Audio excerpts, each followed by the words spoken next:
Good afternoon. Good afternoon, Miss. Good afternoon, ma'am.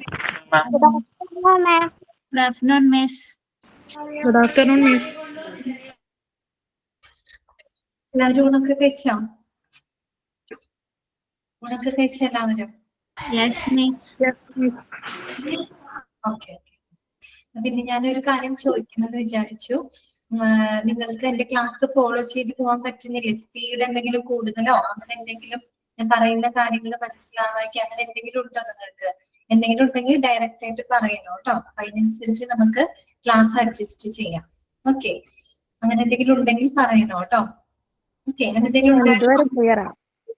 എന്താണ്? ഇതുവരെ clear ആണ്.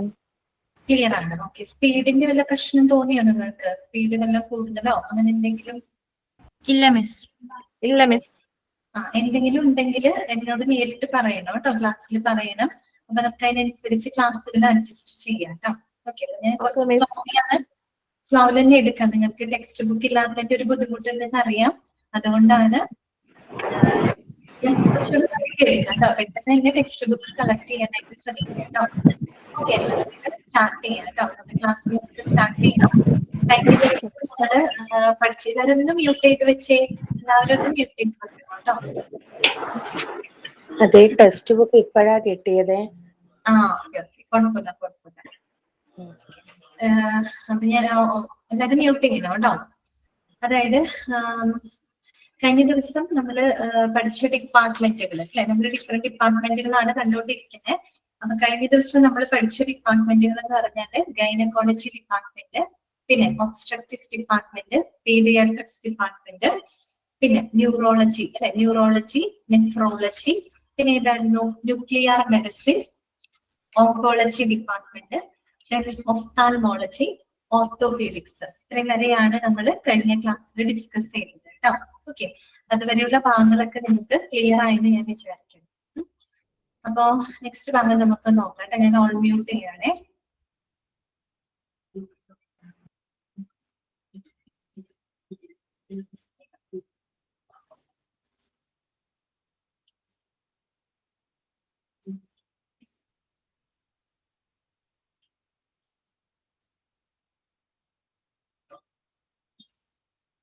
നമ്മള് ഓർത്തോപീഡിക്സ് വരെയാണ് കഴിഞ്ഞ ക്ലാസ്സിൽ പറഞ്ഞത് കേട്ടോ. നെക്സ്റ്റ് നമുക്ക് പഠിക്കാനുള്ള ഡിപ്പാർട്ട്മെന്റ് ഇതാണ്, പീഡിയാട്രിക്സ് ആൻഡ് നിയോനാറ്റോളജി ഡിപ്പാർട്ട്മെന്റ് കേട്ടോ. ഇതാണ് paediatrics and neonatology department. Okay, paediatrics എന്ന് പറയുന്ന ഡിപ്പാർട്ട്മെന്റ് നമുക്ക് എല്ലാവർക്കും ഫെമിലിയർ ആയിട്ടുള്ള ഡിപ്പാർട്ട്മെന്റ് ആണ് അല്ലെ. എന്തുമായിട്ട് ബന്ധപ്പെട്ടതാണ്? അതെ, കിഡ്സുമായിട്ട് ബന്ധപ്പെട്ടത് അല്ലെ. അതായത് കുട്ടികളുമായിട്ട് ബന്ധപ്പെട്ട് കുട്ടികളുടെ ആരോഗ്യ പ്രശ്നങ്ങള് അല്ലെ, അതിന്റെ രോഗനിർണയം, ചികിത്സ, പ്രതിരോധം ഇവയുമൊക്കെ ആയിട്ട് ബന്ധപ്പെട്ട ഡിപ്പാർട്ട്മെന്റ് ആണ് ഇത് പീഡിയാട്രിക്സ് എന്ന് പറയുന്നത്. ഇതേ പീഡിയാട്രിക്സിന്റെ തന്നെ ഒരു സബ് സ്പെഷ്യാലിറ്റി ആയിട്ട് വരുന്നതാണ് എന്ത്, നിയോനാറ്റോളജി എന്ന് പറയുന്നത് കേട്ടോ. ഓക്കെ, പീഡിയാട്രിക്സിന്റെ തന്നെ ഒരു സബ് സ്പെഷ്യാലിറ്റി ആണ് എന്തെന്ന് പറയുന്നത്, നിയോനാറ്റോളജി. നിയോ എന്ന വാക്കിന്റെ അർത്ഥം എന്താ? NEO, നിയോ. നിയോ എന്ന് പറഞ്ഞാൽ ന്യൂ എന്നാണ് അർത്ഥം കേട്ടോ. എന്ന് പറഞ്ഞാല് ന്യൂ ബോൺ ബേബീസ് ഉണ്ടല്ലോ, നവജാത ശിശുക്കള്, അവരുടെ പ്രശ്നങ്ങൾ കൈകാര്യം ചെയ്യുന്ന വിഭാഗമാണ് നിയോനാറ്റോളജി എന്ന് പറയുന്നത്. നിയോനാറ്റോളജി എന്നത് പീഡിയാട്രിക്സിന്റെ തന്നെ എന്താണ്, ഒരു സബ് സ്പെഷ്യാലിറ്റി ആണ് കേട്ടോ, ഒരു ഉപവിഭാഗമാണ് നിയോനാറ്റോളജി എന്ന് പറയുന്നത്. ഓക്കെ, അപ്പൊ നമുക്ക് വായിക്കാം. ടെക്സ്റ്റ് ഇല്ലാത്തവര് സ്ക്രീനിൽ നോക്കുക കേട്ടോ. നോക്കുക. The Department of General Pediatrics provided comprehensive outpatient and inpatient care for the sick infants and children. കേട്ടോ, അസുഖബാധിതരായിട്ടുള്ള കുട്ടികള് അല്ലെ, കുട്ടികളായിക്കോട്ടെ ശിശുക്കളായിക്കോട്ടെ അല്ലെ, കുഞ്ഞുങ്ങളൊക്കെ ആയിക്കോട്ടെ, അവർക്ക് വേണ്ട വളരെ വിപുലമായിട്ടുള്ള ഔട്ട് പേഷ്യന്റ്, ഇൻപേഷ്യന്റ് സേവനങ്ങളെല്ലാം തന്നെ കൊടുക്കുന്ന ഒരു ഡിപ്പാർട്ട്മെന്റ് ആണ് ജനറൽ പീഡിയാട്രിക്സ് എന്ന് പറയുന്നത് അല്ലെ. ഔട്ട് പേഷ്യന്റ് അടിസ്ഥാനത്തിലും നമുക്ക് സേവനങ്ങൾ കൊടുക്കുന്നുണ്ട്. ഇനി അതല്ല, അഡ്മിറ്റ് ആക്കിയിട്ട് വേണം നമുക്ക് ട്രീറ്റ്മെന്റ് കൊടുക്കേണ്ട കേസുകൾ വരുമല്ലോ, അങ്ങനെ ഇൻപേഷ്യന്റ് അടിസ്ഥാനത്തിലും ഔട്ട് പേഷ്യന്റ് അടിസ്ഥാനത്തിലും എന്താണ് കുട്ടികൾക്ക് സേവനങ്ങൾ കൊടുക്കുന്ന ഡിപ്പാർട്ട്മെന്റ് ആണ് എന്ത്, ജനറൽ പീഡിയാട്രിക്സ് എന്ന് പറയുന്നത്. ഓക്കെ, ഇനി നോക്കൂ, നിയോനാറ്റോളജി അണ്ടർലൈൻ ചെയ്തു വെക്കാം. എന്താണ് നിയോനാറ്റോളജി എന്ന് പറഞ്ഞാല്? Neonatology is a sub speciality of paediatrics that provides medical care to the newborn child, especially the ill or premature newborn infant. അല്ലെ? നിയോനാറ്റോളജി എന്ന് പറഞ്ഞാല് പീഡിയാട്രിക്സിന്റെ തന്നെ എന്താണ്? ഉപവിഭാഗമാണ്, സബ് സ്പെഷ്യാലിറ്റി ആണ്.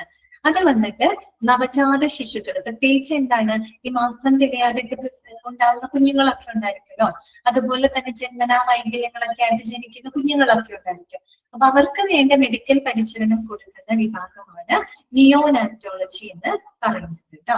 ഓക്കെ, ഇനി നോക്കൂ. It is A hospital based speciality and is usually practised in neonatal intensive care unit അഥവാ NIC. Okay, NICയുടെ full form നിങ്ങൾ പഠിച്ചു വെക്കണം കേട്ടോ. NIC ചോദിച്ചിട്ടുണ്ട്, എന്താണ്? നിയോനാറ്റൽ ഇന്റൻസീവ് കെയർ യൂണിറ്റ് എന്നാണ് കേട്ടോ. NICയുടെ ഫുൾ ഫോം എന്താണ്? Neonatal intensive care unit. അപ്പൊ ഈ ഒരു NICയിലൂടെയാണ് നമ്മൾ നവജാത ശിശുക്കൾക്ക് എന്ത് കൊടുക്കുന്നത്? ട്രീറ്റ്മെന്റുകൾ പ്രൊവൈഡ് ചെയ്യുന്നത്. ഓക്കെ, പിന്നെന്താണ് പറയുന്നത്? Medical care is given to babies who are premature and low birth weight with intrauterine growth retardation and birth defect. നമ്മൾ നേരത്തെ പറഞ്ഞ അതേ കാര്യം തന്നെയാണ് അല്ലെ? പ്രിമച്വർ ബേബീസ് ഉണ്ടായിരിക്കും അല്ലെ? മാസം തികയാതെ ജനിക്കുന്ന കുഞ്ഞുങ്ങൾ ഉണ്ടായിരിക്കും. ലോ ബർത്ത് വെയിറ്റ് ആയിട്ട് അല്ലെ? എന്നുവെച്ചാൽ വേണ്ടത്ര ശരീരഭാരമൊക്കെ ഇല്ലാതെ, എന്നുവെച്ചാൽ മാസം തികയാതെ പ്രസവിക്കുമ്പോൾ എന്ത് സംഭവിക്കും? കുഞ്ഞുങ്ങൾക്ക് വേണ്ടത്ര ശരീരഭാരം ഉണ്ടായിരിക്കില്ല അല്ലെ? ഓക്കെ, അങ്ങനെയുള്ളത്. അതുപോലെ തന്നെ വിത്ത് ഇൻട്രായൂട്രൈൻ ഗ്രോത്ത് റിട്ടാർഡേഷൻ, IUGR എന്നാണ് പറയാ കേട്ടോ. ഇൻട്രായൂട്രൈൻ ഗ്രോത്ത് റിട്ടാർഡേഷൻ എന്ന് പറഞ്ഞാല് ഗർഭാവസ്ഥയിൽ ഇരിക്കുമ്പോൾ തന്നെ ഈ പറയുന്ന വളർച്ചാ വൈകല്യങ്ങളുള്ള, വളർച്ച മുരടിപ്പുള്ള കുഞ്ഞുങ്ങൾ ഉണ്ടായിരിക്കും. പ്രഗ്നൻസി ടൈമിൽ തന്നെ വേണ്ടത്ര വളർച്ചയില്ലാത്ത കുഞ്ഞുങ്ങൾ ഉണ്ടായിരിക്കും. അതുപോലെ ബർത്ത് ഡിഫക്റ്റ് അല്ലെ? ജന്മന ഉണ്ടാകുന്ന വൈകല്യങ്ങൾ, അങ്ങനെയുള്ള പ്രശ്നങ്ങൾക്കൊക്കെ എന്താണ്? മെഡിക്കൽ പരിചരണം കൊടുക്കുന്ന ഒരു വിഭാഗമാണ് കേട്ടോ നിയോനാറ്റോളജി എന്ന് പറയുന്നത്. പിന്നെ നോക്കൂ, paediatric surgery is the department that deals with all surgical conditions from birth to the age of 15 years കേട്ടോ. അതായത് എന്താണ് പീഡിയാട്രിക് സർജറി എന്ന് പറയുന്ന വിഭാഗം? എന്താണ് അത്? വന്നിട്ട് നമ്മളെ ജനനം മുതൽ 15 വയസ്സ് വരെയുള്ള കുട്ടികൾ കേട്ടോ, ജനനം മുതൽ 15 വയസ്സ് വരെയുള്ള കുട്ടികളുടെ സർജിക്കൽ കണ്ടീഷൻസുകളൊക്കെ കൈകാര്യം ചെയ്യുന്ന ഡിപ്പാർട്ട്മെന്റ് ആണ് പീഡിയാട്രിക് സർജറി എന്ന് പറയുന്നത്. അപ്പൊ അവിടെ എന്ന് പറയുമ്പോൾ നവജാത ശിശുക്കൾ തൊട്ട് 15 വയസ്സ് വരെയുള്ള കുട്ടികളുടെ സർജിക്കൽ കണ്ടീഷൻസുകളൊക്കെ കൈകാര്യം ചെയ്യുന്ന ഒരു ഡിപ്പാർട്ട്മെന്റ് ആണ് കേട്ടോ പീഡിയാട്രിക് സർജറി എന്ന് പറയുന്നത്. അത്രയുള്ള ഇതൊക്കെ നമുക്ക് അറിയാവുന്ന കാര്യങ്ങളാണ് അല്ലെ? അപ്പോ പീഡിയാട്രിക്സ് എന്ന് പറഞ്ഞാൽ എന്താണ്? കുട്ടികളുമായിട്ട് ബന്ധപ്പെട്ട ആരോഗ്യ പ്രശ്നങ്ങൾ അല്ലെ, അതിന്റെ രോഗനിർണയം, രോഗപ്രതിരോധം, ചികിത്സ ഇവയുമായിട്ട് ബന്ധപ്പെട്ട വിഭാഗമാണ് ജനറൽ പീഡിയാട്രിക്സ് എന്ന് പറയുന്നത്. ഓക്കെ, നിയോനാറ്റോളജി എന്ന് പറഞ്ഞാൽ പീഡിയാട്രിക്സിന്റെ തന്നെ എന്താണ്? ഒരു സബ് സ്പെഷ്യാലിറ്റി ആണ്, ഉപവിഭാഗമാണ് അല്ലെ?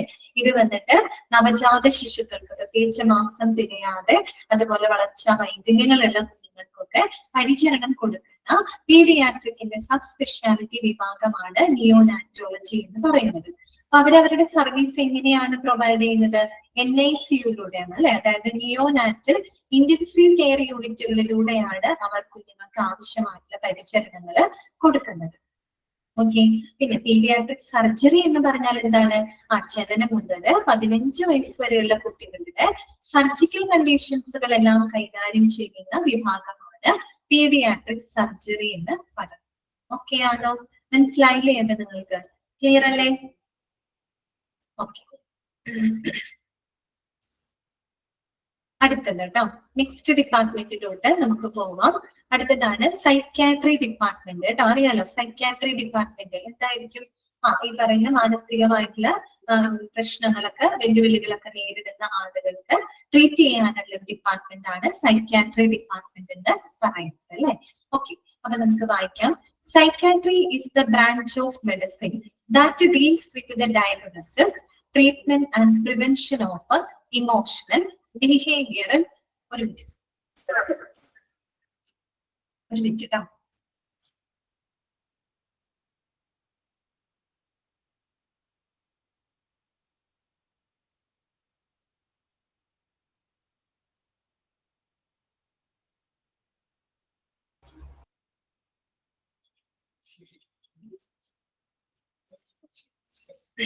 അപ്പം psychiatry is the branch of medicine that deals with the diagnosis, treatment and the prevention of emotional, behavioral or cognitive disturbance. എന്ന് പറഞ്ഞു കഴിഞ്ഞാല് നമ്മൾ ആളുകളുടെ ഇമോഷണൽ ആയിട്ട് അല്ലെ വൈകാരികമായിട്ടും അവരുടെ ബിഹേവിയറൽ ആയിട്ടും അവരുടെ പെരുമാറ്റപരമായിട്ടും അതുപോലെ തന്നെ കോഗ്നിറ്റീവ് ഫംഗ്ഷനെ പറ്റി നമ്മൾ പറഞ്ഞിരുന്നു. ഇവിടെ പറഞ്ഞു ന്യൂറോളജി ഡിപ്പാർട്ട്മെന്റിനകത്ത് പറഞ്ഞിട്ടുണ്ടായിരുന്നു. നമ്മുടെ വൈജ്ഞാനിക മേഖല എന്നൊക്കെ പറയുന്നത് വെച്ചാൽ നമ്മുടെ ചിന്ത, നമ്മുടെ ഓർമ്മ, ബുദ്ധി ഇങ്ങനെയുള്ള കാര്യങ്ങളൊക്കെ നമ്മുടെ കോഗ്നിറ്റീവ് ഫംഗ്ഷന്റെ ഭാഗമാണ് കേട്ടോ. അപ്പൊ ഇത്തരത്തില് ഇങ്ങനെയുള്ള എന്താ പറയുക ഇമോഷണൽ ആയിട്ടും ബിഹേവിയറൽ ആയിട്ടും കോഗ്നിറ്റീവ് ആയിട്ടും വരുന്ന പ്രശ്നങ്ങളെയൊക്കെ കൈകാര്യം ചെയ്യുന്ന അത്തരം രോഗങ്ങളുടെ എന്താ പറയുക ഡയഗ്നോസിസ്, ട്രീറ്റ്മെന്റുകള് ഇതെല്ലാം തന്നെ കൈകാര്യം ചെയ്യുന്ന ഡിപ്പാർട്ട്മെന്റ് ആണ് സൈക്യാട്രി എന്ന് പറയുന്നത് കേട്ടോ. ഓക്കെ, മാനസികമായിട്ടുള്ള തകരാറുകൾ നേരിടുന്ന ആളുകളെ ചികിത്സിക്കുന്ന സ്ഥലമാണ്, നിങ്ങൾക്ക് അറിയാവുന്നതാണ്. അപ്പൊ നോക്കാം, this department deals with investigating and treating patients with a wide range of mental illnesses and disorders. Same കാര്യം തന്നെയാണ് പറയുന്നത് കേട്ടോ. മാനസിക തകരാറുകള് പ്രശ്നങ്ങളൊക്കെ ഉള്ള ആളുകളിൽ അങ്ങനെയുള്ള ആളുകൾക്ക് പരിചരണങ്ങൾ കൊടുക്കുന്ന ഒരു ഡിപ്പാർട്ട്മെന്റ് ആണ് കേട്ടോ സൈക്യാട്രി ഡിപ്പാർട്ട്മെന്റ് എന്ന് പറയുന്നത്. ഇനി നോക്കാം, സം സർവീസസ് ഇൻക്ലൂഡിംഗ് എന്തൊക്കെ സേവനങ്ങളാണ് ഈ ഒരു ഡിപ്പാർട്ട്മെന്റ് പേഷ്യൻസിനായിട്ട് പ്രൊവൈഡ് ചെയ്യുന്നത്. അതൊന്ന് നോട്ട് ചെയ്ത് വെക്കട്ടെ. അതിന് വേണമെങ്കിൽ എടുത്ത് ചോദിക്കാം നിങ്ങളോട്. ഈ സർവീസ് തന്നിട്ട് അത് ഏത് ഡിപ്പാർട്ട്മെന്റിന്റെ സേവനമാണ് എന്ന് വേണമെങ്കിൽ ചോദിക്കാം കേട്ടോ. അപ്പൊ അതൊന്ന് നോട്ട് ചെയ്ത് വെക്കാം. സം സർവീസസ് ഇൻക്ലൂഡ്, ഒന്നാമത്തെ നോക്കൂ, പ്രൊവൈഡിങ് സൈക്കോ സോഷ്യൽ കൗൺസിലിംഗ്. എന്താണ് providing psycho social counselling provide ചെയ്യുക അല്ലെ. അതായത് മാനസികമായിട്ട് സാമൂഹ്യപരമായിട്ടുള്ള കൗൺസിലിങ്ങുകൾ പ്രൊവൈഡ് ചെയ്യുക. അതെന്ന് പറഞ്ഞ ഒരു വ്യക്തിക്ക് മാത്രമായിട്ട് കൊടുക്കുന്നതാവില്ല കേട്ടോ. ആ ഒരു വ്യക്തി ഉൾപ്പെടുന്ന ചിലപ്പോൾ ഒരു കമ്മ്യൂണിറ്റിക്ക് ആവാം, അല്ലെങ്കിൽ ഒരു പോപ്പുലേഷന് കൊടുക്കുന്ന കൗൺസിലിംഗ് ആയിരിക്കാം. ഇപ്പൊ നമ്മൾ കഴിഞ്ഞ വർഷം നമ്മുടെ വയനാട് ചൂരൽമലയില് ഉരുൾപൊട്ടലൊക്കെ ഉണ്ടായില്ലേ, ഒരൊറ്റ ദിവസം കൊണ്ട് ഒരുപാട് ആളുകളൊക്കെ നഷ്ടപ്പെട്ട ഒരു അവസ്ഥയൊക്കെ നമ്മൾ കണ്ടതാണ്. അപ്പൊ ആ ഒരു സമയത്തൊക്കെ ന്യൂസിൽ പറയുന്നത് കേട്ടിരുന്നു അല്ലെ, അവർക്കൊരു എന്ത് കൊടുക്കണം, ഒരു കൗൺസിലിംഗ് മറ്റൊരു വിധേയമാക്കണം എന്നൊക്കെ ന്യൂസിലൊക്കെ ഒന്ന് പറയുന്നുണ്ട് അല്ലെ. എന്ന് വെച്ചാൽ പെട്ടെന്ന് ഉണ്ടായിട്ടുള്ള ഒരു മാനസിക സമ്മർദ്ദമാണ്, അല്ലെങ്കിൽ ആ ഒരു സിറ്റുവേഷൻ ഭയങ്കര ബുദ്ധിമുട്ടായിരുന്നു അല്ലെ. അപ്പൊ അതിനെ അവർക്ക് ഹാൻഡിൽ ചെയ്യാനായിട്ട് അവിടുത്തെ ആളുകളെ, അതെന്ന് പറയുമ്പോൾ അവിടെ കൗൺസിലിംഗ് കൊടുക്കുക എന്ന് പറഞ്ഞ ഒരു വ്യക്തിക്ക് മാത്രമായിട്ടല്ല കൊടുക്കുന്നത്, അവർ ഉൾപ്പെടുന്ന ഒരു പോപ്പുലേഷനിലോട്ട് മാത്രമായിട്ടാണ്, അവർക്ക് വേണ്ടിയിട്ടാണ് നമ്മൾ എന്ത് കൊടുക്കുന്നത്, കൗൺസിലിംഗ് കൊടുക്കുന്നത്. അപ്പൊ അങ്ങനെയുള്ള സേവനങ്ങളൊക്കെ പ്രൊവൈഡ് ചെയ്യുന്നത് ഏത് ഡിപ്പാർട്ട്മെന്റ് ആണ്, നമ്മുടെ സൈക്യാട്രി ഡിപ്പാർട്ട്മെന്റ് ആണ് കേട്ടോ. അതാണ് അവിടെ പറയുന്നത് പ്രൊവൈഡിങ് സൈക്കോ സോഷ്യൽ കൗൺസിലിംഗ് കേട്ടോ. അതായത് മാനസികമായിട്ടും സാമൂഹികമായിട്ടും ഒക്കെ ഉള്ളൊരു പിന്തുണ കൊടുക്കുക, അതിന് വേണ്ടിയിട്ടുള്ള കൗൺസിലിങ്ങുകളൊക്കെ പ്രൊവൈഡ് ചെയ്യുന്നത് സൈക്യാട്രി ഡിപ്പാർട്ട്മെന്റ് ആണ്. രണ്ടാമത്തെ പോയിന്റ് വരുന്നത് investigating, diagnosing and treating psychiatric illnesses. അറിയാലോ, അതായത് മാനസിക പ്രശ്നങ്ങള്, തകരാറുകള് അതൊക്കെ കൃത്യമായിട്ട് ഇൻവെസ്റ്റിഗേറ്റ് ചെയ്യാം, ഡയഗ്നോസ് ചെയ്യാം, അതിനുവേണ്ട ചികിത്സകളും മറ്റും പ്രൊവൈഡ് ചെയ്യുക കേട്ടോ. പിന്നെന്താണ് കണ്ടക്ടിങ് IQ ടെസ്റ്റ് അല്ലെ. എന്താണ് ഐക്യുന്റെ ഫുൾ ഫോം എന്താണ്? ഇന്റലിജൻസ് കോഷ്യന്റ് എന്നാണ് അല്ലെ. എന്താണ് ഇന്റലിജൻസ് കോഷ്യന്റ് എന്നാണ് കേട്ടോ. നമ്മുടെ ബുദ്ധിയെ അളക്കുന്ന ഒരു ടെസ്റ്റ് ആണ് കേട്ടോ IQ ടെസ്റ്റ്. നമ്മൾ പറയാല്ലേ നല്ല IQ കൂടിയ ആളാണ്, നല്ല IQ ആണെന്നൊക്കെ നമ്മൾ പറയൂലേ. എന്താ കാര്യം? അവർക്ക് ഇന്റലിജൻസ് കൂടുതലാണ് അല്ലെ. പൊതുവേ നമ്മൾ ഇത് കൂടുതലും എഡ്യൂക്കേഷണൽ സൈക്കോളജിയിലൊക്കെയാണ് നമുക്ക് കൂടുതൽ ഇത് ആവശ്യമായിട്ട് വരുന്നത് കേട്ടോ. IQ ടെസ്റ്റുകൾ കണ്ടക്ട് ചെയ്യുന്നതിലൂടെ പ്രത്യേകിച്ച് കുട്ടികളുടെ ഇടയിലൊക്കെ നമുക്ക്, അതാണ് ഞാൻ പറഞ്ഞത്, എഡ്യൂക്കേഷൻ സൈക്കോളജിയിലൊക്കെ നമുക്ക് കൂടുതൽ ആവശ്യമായിട്ടൊക്കെ വരുന്ന ഒരു ടെസ്റ്റുകളാണ് IQ ടെസ്റ്റ് എന്ന് പറയുന്നത്. ഇന്റലിജൻസ് കോഷ്യന്റ് ആണ്, ബുദ്ധിയെ അളന്നുകൊണ്ട് നമുക്ക് ഓരോ ലെവലിലുള്ള കുട്ടികളെ നമുക്ക് IQ ടെസ്റ്റിനെ ബേസ് ചെയ്തിട്ട് നമുക്ക് അറിയാൻ പറ്റും. സാധാരണ നമ്മൾ mental age by chronological age വെച്ചിട്ടാണ് IQ നമ്മൾ കാൽക്കുലേറ്റ് ചെയ്യേണ്ടത്. അതൊന്നും ചോദിക്കില്ല, അറിഞ്ഞിരുന്നാൽ മതി. Mental age divided by chronological age ആണ്. എന്ന് വെച്ചാൽ ക്രോണോളജിക്കൽ ഏജ് എന്ന് പറഞ്ഞാൽ നമ്മുടെ ശരിക്കുള്ള വയസ്സ്. ആ വയസ്സിനകത്ത് നമ്മുടെ മാനസിക വയസ്സ് എന്ന് പറഞ്ഞാല് നമ്മൾക്ക് ചില ആളുകൾക്ക് എന്താണ് പ്രായം കുറവായിരിക്കും, പക്ഷെ പ്രായത്തിൽ കവിഞ്ഞ പക്വത അവർക്ക് ചിലപ്പോൾ ഉണ്ടായിരിക്കും അല്ലെ. അവരുടെ മെന്റൽ ഏജ് കൂടുതലായിരിക്കും. അപ്പൊ 15 വയസ്സുള്ള കുട്ടി എന്ന് പറയുമ്പോൾ ആ കുട്ടിക്ക് ആ ഒരു പ്രായത്തിലുള്ള പക്വതയും ബുദ്ധിയാണ് ഉണ്ടായിരിക്കേണ്ടത് അല്ലെ. ചില കുട്ടികൾക്കാണെങ്കിലോ ആ ഒരു പ്രായത്തിനേക്കാളും കവിഞ്ഞ ബുദ്ധി ഉണ്ടായിരിക്കും അല്ലെ. അപ്പൊ ക്രോണോളജിക്കൽ ഏജ് എന്ന് പറഞ്ഞാൽ നമ്മുടെ വയസ്സാണ്. മെന്റൽ ഏജ് എന്ന് പറഞ്ഞു കഴിഞ്ഞാല് നമ്മുടെ മാനസിക വയസ്സ്. ഓക്കെ, അപ്പൊ ഈ ഒരു മെന്റൽ ഏജ് കൂടുക എന്ന് പറഞ്ഞു കഴിഞ്ഞാല് IQ ലെവൽ കൂടുകയാണ്. ഓക്കെ, ഒരു 15 വയസ്സുള്ള കുട്ടി 20 വയസ്സ് 25 വയസ്സിന്റെ ഒരാളുടെ ബുദ്ധിയാണ് കാണിക്കുന്നതെങ്കിൽ അവരുടെ IQ കൂടുതലാണെന്നാണ് അർത്ഥം അല്ലേ. അപ്പൊ അതിനെ ബേസ് ചെയ്തിട്ട് നമുക്ക് അങ്ങനെ IQ ടെസ്റ്റുകളും മറ്റും കണ്ടക്ട് ചെയ്യേണ്ട. കൂടുതലായിട്ട് ഞാൻ പറഞ്ഞല്ലോ എഡ്യൂക്കേഷണൽ സൈക്കോളജി ആ ഒരു ഭാഗത്തിലാണ് കൂടുതൽ അതിനൊരു അപ്ലിക്കേഷൻസും മറ്റും വരുന്നത്. എന്തായാലും അങ്ങനെയുള്ള സേവനങ്ങളൊക്കെ കൊടുക്കുന്നത് നമ്മുടെ ഏത് ഡിപ്പാർട്ട്മെന്റ് ആണ്? സൈക്കാട്രി ഡിപ്പാർട്ട്മെന്റ് ആണ് കേട്ടോ. ഓക്കെ, അതാണ് അവിടെ പറയുന്നത് കണ്ടക്ടിങ് IQ ടെസ്റ്റുകള്. പിന്നെ എന്താണ്? ഡി അഡിക്ഷൻ സർവീസസ് കേട്ടോ. ഡി അഡിക്ഷൻ സേവനങ്ങൾ എന്ന് പറഞ്ഞാല് ഈ അഡിക്ഷൻ എന്ന് പറയുന്നതും ഒരു തരം മെന്റൽ ഡിസോർഡർ ആണ് അല്ലെ. പ്രത്യേകിച്ച് ഡ്രഗ്സ് അല്ലെങ്കിൽ ആൽക്കഹോൾ അങ്ങനെയൊക്കെയുള്ള ഒരു അഡിക്ഷൻ എന്ന് പറയുന്നതും ഒരു മെന്റൽ ഡിസോർഡർ ആയിട്ട് തന്നെയാണ് അതിനെ കണക്കാക്കുന്നത് അല്ലെ. അപ്പൊ അത്തരത്തിലുള്ള ഡി അഡിക്ഷൻ സേവനങ്ങളും മറ്റും പ്രൊവൈഡ് ചെയ്യുന്നതും ഏത് ഡിപ്പാർട്ട്മെന്റ് തന്നെയാണ്? സൈക്യാട്രി ഡിപ്പാർട്ട്മെന്റ് ആണ് കേട്ടോ. അപ്പൊ എന്തൊക്കെ സേവനങ്ങളാണ് അവർ പ്രൊവൈഡ് ചെയ്യുന്നത്? പ്രൊവൈഡിങ് സൈക്കോ സോഷ്യൽ കൗൺസിലിംഗ്, അതുപോലെ തന്നെ കണ്ടക്ടിങ് IQ ടെസ്റ്റ് അല്ലെ. പിന്നെന്താണ്? Investigating, diagnosing and treating the mental illnesses. Then last one നമ്മൾ എന്താ പറഞ്ഞത്? ഡി അഡിക്ഷൻ സർവീസസ് കേട്ടോ. ഓക്കെ, ഇത്രയാണ് ഏത് ഡിപ്പാർട്ട്മെന്റ് പ്രൊവൈഡ് ചെയ്യുന്നത്? സൈക്യാട്രി ഡിപ്പാർട്ട്മെന്റ് പ്രൊവൈഡ് ചെയ്യും. മനസ്സിലായല്ലോ? ക്ലിയർ അല്ലേ നിങ്ങൾക്ക്? ഓക്കെ ആണോ?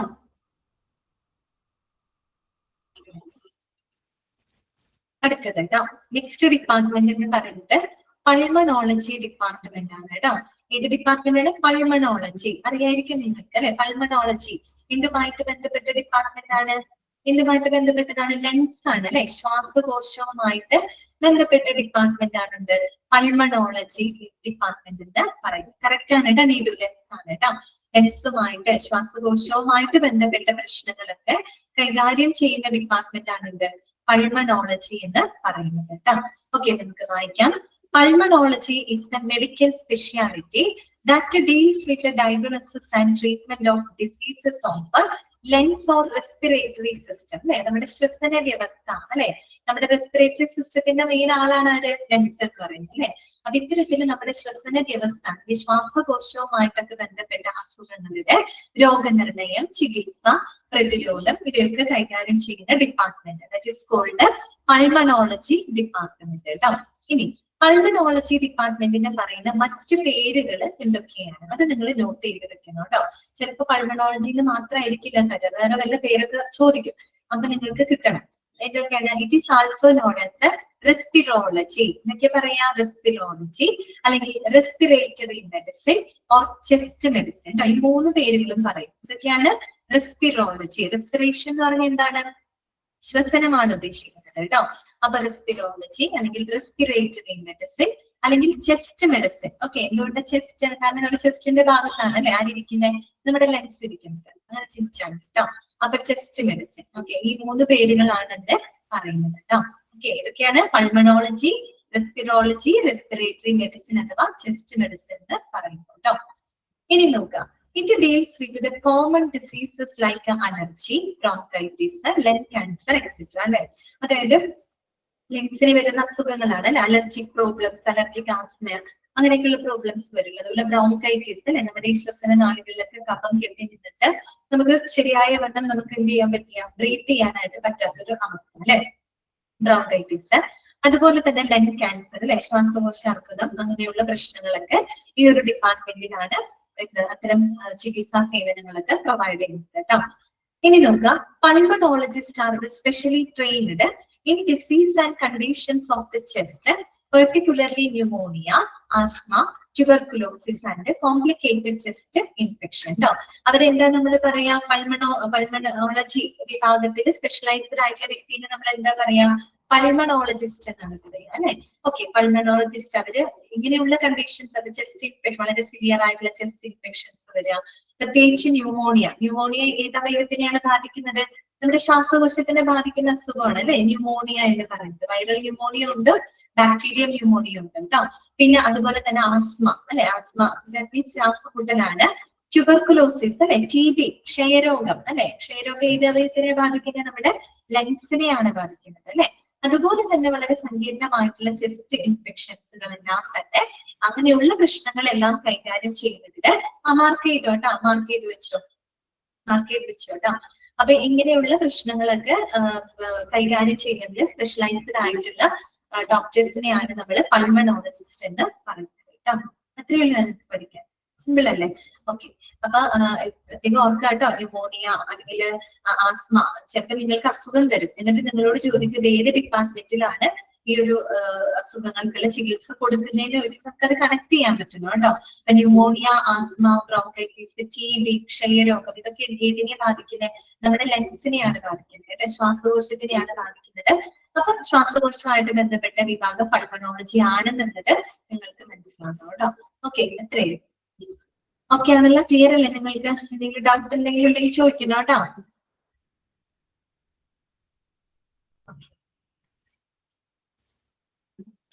അടുത്തതാണ് പ്ലാസ്റ്റിക് സർജറി കേട്ടോ. ഏത് ഡിപ്പാർട്ട്മെന്റ് ആണ്? പ്ലാസ്റ്റിക് സർജറി പറ്റിയിട്ട് നമുക്കിത് പഠിക്കാം. പ്ലാസ്റ്റിക് സർജറി എന്ന് പറയുമ്പോൾ നമ്മുടെ ശരിക്കും പറഞ്ഞാല് നമ്മുടെ ശസ്ത്രക്രിയാ വിഭാഗത്തിൽ വരുന്ന ഒരു സൂപ്പർ സ്പെഷ്യാലിറ്റി ആണ് എന്ത്? പ്ലാസ്റ്റിക് സർജറി എന്ന് പറയുന്നത്. അറിയാലോ നിങ്ങൾക്ക്, നമ്മുടെ സർജിക്കൽ മേഖലയിൽ ശസ്ത്രക്രിയാ വിഭാഗത്തിൽ ഉള്ള ഒരു സൂപ്പർ സ്പെഷ്യാലിറ്റി ആണ് എന്ത്? പ്ലാസ്റ്റിക് സർജറി എന്ന് പറയുന്നത്. പ്ലാസ്റ്റിക് സർജറി പ്ലാസ്റ്റിക് ആയിട്ട് വല്ല കണക്ഷൻ ഉണ്ടോ? അതിന് പ്ലാസ്റ്റിക് സർജറിക്ക് ഉണ്ടോ? പ്ലാസ്റ്റിക് ആയിട്ട് എന്തെങ്കിലും കണക്ഷൻ ഉണ്ടോ? പ്ലാസ്റ്റിക് സർജറിക്ക് ഉണ്ടോ? പറ. ഇല്ല അല്ലെ? ഉറപ്പായിട്ടും ഇല്ല. ഓക്കെ, പ്ലാസ്റ്റിക്കിന്റെ യാതൊരു ബന്ധവുമില്ല അല്ലെ? പക്ഷെ എന്താന്ന് വെച്ചാല് ഈ പ്ലാസ്റ്റിക് എന്ന വാക്ക് വന്നത്, ഡിറൈവ് ചെയ്ത് വന്നത് പ്ലാസ്റ്റിക്കോസ് എന്ന് പറയുന്ന ഒരു ഗ്രീക്ക് വേർഡിൽ നിന്നാണ് കേട്ടോ. ഓക്കെ, പ്ലാസ്റ്റിക് എന്ന വാക്ക് വന്നത്, ഡിറൈവ് ചെയ്ത് വന്നത് പ്ലാസ്റ്റിക്കോസ്. പ്ലാസ്റ്റിക്കോസ് എന്ന് പറയുന്ന ഒരു ഗ്രീക്ക് വേർഡിൽ നിന്നാണ് പ്ലാസ്റ്റിക് എന്ന വേർഡ് വന്നത്. ഓക്കെ, ഈ പ്ലാസ്റ്റിക്കോസ് എന്ന് പറയുന്ന ഗ്രീക്ക് വേർഡിന്റെ അർത്ഥം എന്താണെന്ന് അറിയാമോ? ടു മോൾഡ് എന്നാണ് കേട്ടോ. ടു മോൾഡ്, MOULD, മോൾഡ് കേട്ടോ. മോൾഡ് ചെയ്തെടുക്കുക എന്ന് പറഞ്ഞാൽ എന്താണ്? രൂപാന്തരപ്പെടുത്തിയെടുക്കുക എന്നുള്ള അർത്ഥമാണ് കേട്ടോ. രൂപമാറ്റം വരുത്തിയെടുക്കുക അല്ലെങ്കിൽ രൂപാന്തരപ്പെടുത്തിയെടുക്കുക എന്നുള്ളൊരു അർത്ഥമാണ്. അപ്പോ അതായത് നമ്മുടെ ശരീരത്തിന് ആവശ്യമായിട്ടുള്ള കോശങ്ങളെ നമ്മൾ എന്ത് ചെയ്യാണ്? അതിന് രൂപമാറ്റമല്ല രൂപാന്തരപ്പെടുത്തിയിട്ട് ആവശ്യമായിട്ടുള്ള സ്ഥലത്ത് അതിന്റെ ആ ഒരു ഫംഗ്ഷനും അതിന്റെ ആ ഒരു ഫോമും ക്രിയേറ്റ് ചെയ്യുന്ന രീതിയിൽ എത്തിക്കുന്നത് കൊണ്ടാണ് ആ പ്ലാസ്റ്റിക് എന്ന വാക്ക് പ്ലാസ്റ്റിക് സർജറി ആയിട്ട് ചേർത്ത് പറയുന്നത് കേട്ടോ. മനസ്സിലായോ? പ്ലാസ്റ്റിക് എന്ന വാക്ക് ഡിറൈവ് ചെയ്തത് പ്ലാസ്റ്റിക്കോസ് എന്ന് പറയുന്ന ഒരു ഗ്രീക്ക് വേർഡിൽ നിന്നാണ്. അതിന്റെ അർത്ഥം എന്ന് പറയുന്നത് ടു മോൾഡ് എന്നാണ് കേട്ടോ. മോൾഡ് ചെയ്തെടുക്കുക, രൂപാന്തരപ്പെടുത്തിയെടുക്കുക എന്നാണ് അർത്ഥം. ഓക്കെ, അപ്പൊ നമ്മുടെ ശരീരത്തിന് ആവശ്യമായിട്ടുള്ള കോശങ്ങളെ നമ്മൾ മോൾഡ് ചെയ്ത് ആവശ്യമായിട്ടുള്ള സ്ഥലത്ത് അതിന്റെ ആ ഒരു ഫംഗ്ഷനും അതിന്റെ ഒരു ഫോമും ക്രിയേറ്റ് ചെയ്യുന്ന രീതിയിൽ എത്തിക്കുന്നത് കൊണ്ടാണ് ഈ പ്ലാസ്റ്റിക് എന്ന വാക്ക് പ്ലാസ്റ്റിക് സർജറി എന്നുള്ള ആ ഒരു ടേം ആയിട്ട് നമ്മൾ ചേർത്ത് പറയുന്നത് കേട്ടോ. ഓക്കെ, അപ്പൊ ആ ഒരു ഫോമിലോട്ട് അല്ലെങ്കിൽ ആ ഒരു ഫംഗ്ഷനും ആ ഒരു ഫോമും ക്രിയേറ്റ് ചെയ്യുന്ന രീതിയിൽ നമ്മൾ അതിന് ക്രിയേറ്റ് ചെയ്യാണ്, നമ്മൾ എന്താ പറയാ, റീഎസ്റ്റാബ്ലിഷ് ചെയ്യാണ് അല്ലെ, പുനർനിർമ്മിക്കുക എന്നൊക്കെ നമുക്ക് പറയും. റീഎസ്റ്റാബ്ലിഷ്, അതുകൊണ്ടാണ് അതിന് ആ പേര് വന്നത് പ്ലാസ്റ്റിക് സർജറി. അത് നമ്മൾ ജസ്റ്റ് അറിഞ്ഞിരുന്നത്, പഠിക്കാനുള്ള കാര്യങ്ങളൊന്നുമില്ല. പിന്നെ പ്ലാസ്റ്റിക് സർജറിയെ പറ്റി പറയുകയാണെങ്കിൽ അതിൽ പ്രധാനമായിട്ട് 2 വിഭാഗങ്ങളാണുള്ളത് കേട്ടോ. പ്ലാസ്റ്റിക് സർജറിയില് 2 വിഭാഗങ്ങളാണുള്ളത്. അത് നിങ്ങൾക്ക് പഠിക്കണം.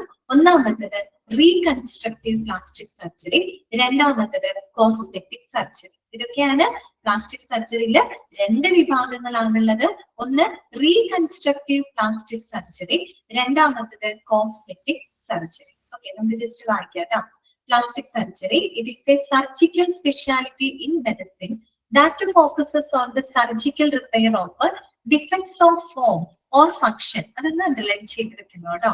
Defects of form or function or any of the human body. അല്ലെ, നമ്മുടെ ഹ്യൂമൻ ബോഡിയിലെ ഏതെങ്കിലും ഡിഫക്ട്സ് ഓഫ് ഫോം എന്ന് വെച്ചാൽ എന്താണ്? ആ ഒരു എന്താ പറയാ, അതിന്റെ രൂപത്തിലുള്ള വ്യത്യാസം അല്ലെങ്കിൽ അതിന്റെ പ്രവർത്തനത്തിൽ വരുന്ന ഡിഫക്റ്റുകള്, ഇതൊക്കെ നമ്മൾ കറക്റ്റ് ചെയ്യുന്ന ശസ്ത്രക്രിയാ വിഭാഗം തന്നെയാണ് എന്തെന്ന് പറയുന്നത്? പ്ലാസ്റ്റിക് സർജറി എന്ന് പറയുന്നത് കേട്ടോ. This specialty is further classified into 2 subspecialties. കേട്ടോ, ഇതൊക്കെയാണ് 2 വിഭാഗങ്ങൾ. First one reconstructive plastic surgery, second one എന്താണ്? Cosmetic surgery. ആദ്യത്തെ നമുക്ക് നോക്കാം. എന്താണ് റീകൺസ്ട്രക്റ്റീവ് പ്ലാസ്റ്റിക് സർജറി? ആ പേരിൽ തന്നെ കിടപ്പുണ്ട്, റീകൺസ്ട്രക്ട് ചെയ്യാണ്.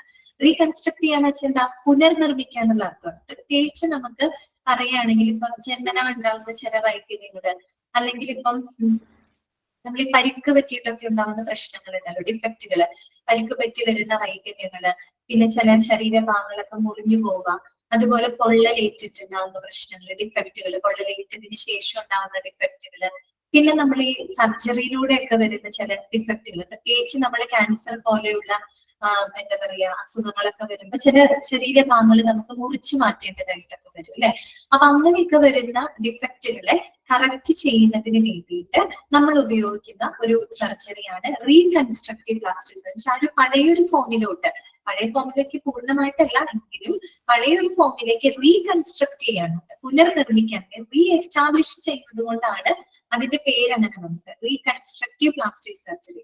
അത് മാത്രമല്ലാണ്ട് നമ്മൾ ഈ ആക്സിഡന്റ് ഒക്കെ സംഭവിച്ചിട്ട് നമ്മുടെ ശരീരത്തിന് മുറിഞ്ഞു പോകുന്ന അറ്റുപോകുന്ന ഭാഗങ്ങളൊക്കെ ഉണ്ടാവില്ല. ഇപ്പൊ എന്ത് ഭാഗങ്ങളാവാലോ, കയ്യോ കാലോ ചെവിയോ അല്ലെങ്കിൽ ഏതെങ്കിലും ശരീരഭാഗങ്ങളൊക്കെ മുറിഞ്ഞു പോയി കഴിഞ്ഞാല് അതിന് ആ ഒരു പഴയ സ്ഥാനത്തേക്ക് തുന്നി ചേർക്കുന്നതും ഒക്കെ ഏതിനകത്താണ് വരുന്നത്, റീകൺസ്ട്രക്റ്റീവ് പ്ലാസ്റ്റിക് സർജറിക്കകത്താണ് വരുന്നത്. വെറുതെ ഞാൻ തുന്നി പിടിപ്പിക്കല്ലാണ്ടോ, കാരണം ഇതിന്റെ സ്കിന്ന്, പിന്നെ അതിന്റെ എന്താ പറയാ ബ്ലഡ് വെസലുകള്, ഈ പറയുന്ന എല്ലുകള് എല്ലാം, സ്കിൻ അടക്കം എല്ലാം കറക്റ്റ് ആയിട്ട് വേണം അത് തുന്നി പിടിപ്പിക്കാനായിട്ട്. അപ്പൊ അങ്ങനെയുള്ള കാര്യങ്ങളും വരുന്നത് ഏതിനകത്താണ്, റീകൺസ്ട്രക്റ്റീവിനകത്താണ് വരുന്നത്. റീകൺസ്ട്രക്ട് ചെയ്യാണെന്ന് നോക്കാൻ മതി, റീ എസ്റ്റാബ്ലിഷ് ചെയ്യപ്പെട്ടാണ്. So it is called reconstructive plastic surgery. എന്താണ് എഴുതിയിരിക്കുന്നത് നോക്കി, reconstructive plastic surgery corrects structural and functional defect. Underline ചെയ്ത് വെക്കാം, സ്ട്രക്ചറൽ ആൻഡ് ഫങ്ഷണൽ ഡിഫക്റ്റ്. ആ ഒരു രൂപത്തിൽ വരുന്ന, ആ ഫങ്ഷണലിൽ വരുന്ന വൈകല്യങ്ങളൊക്കെ കറക്റ്റ് ചെയ്യുന്നതിന് വേണ്ടിയിട്ടാണ് എന്ത് ഉപയോഗിക്കുന്നത്, റീകൺസ്ട്രക്റ്റീവ് പ്ലാസ്റ്റിക് സർജറി ഉപയോഗിക്കുന്നത്. ഓക്കെ, ക്ലിയർ ആണല്ലോ.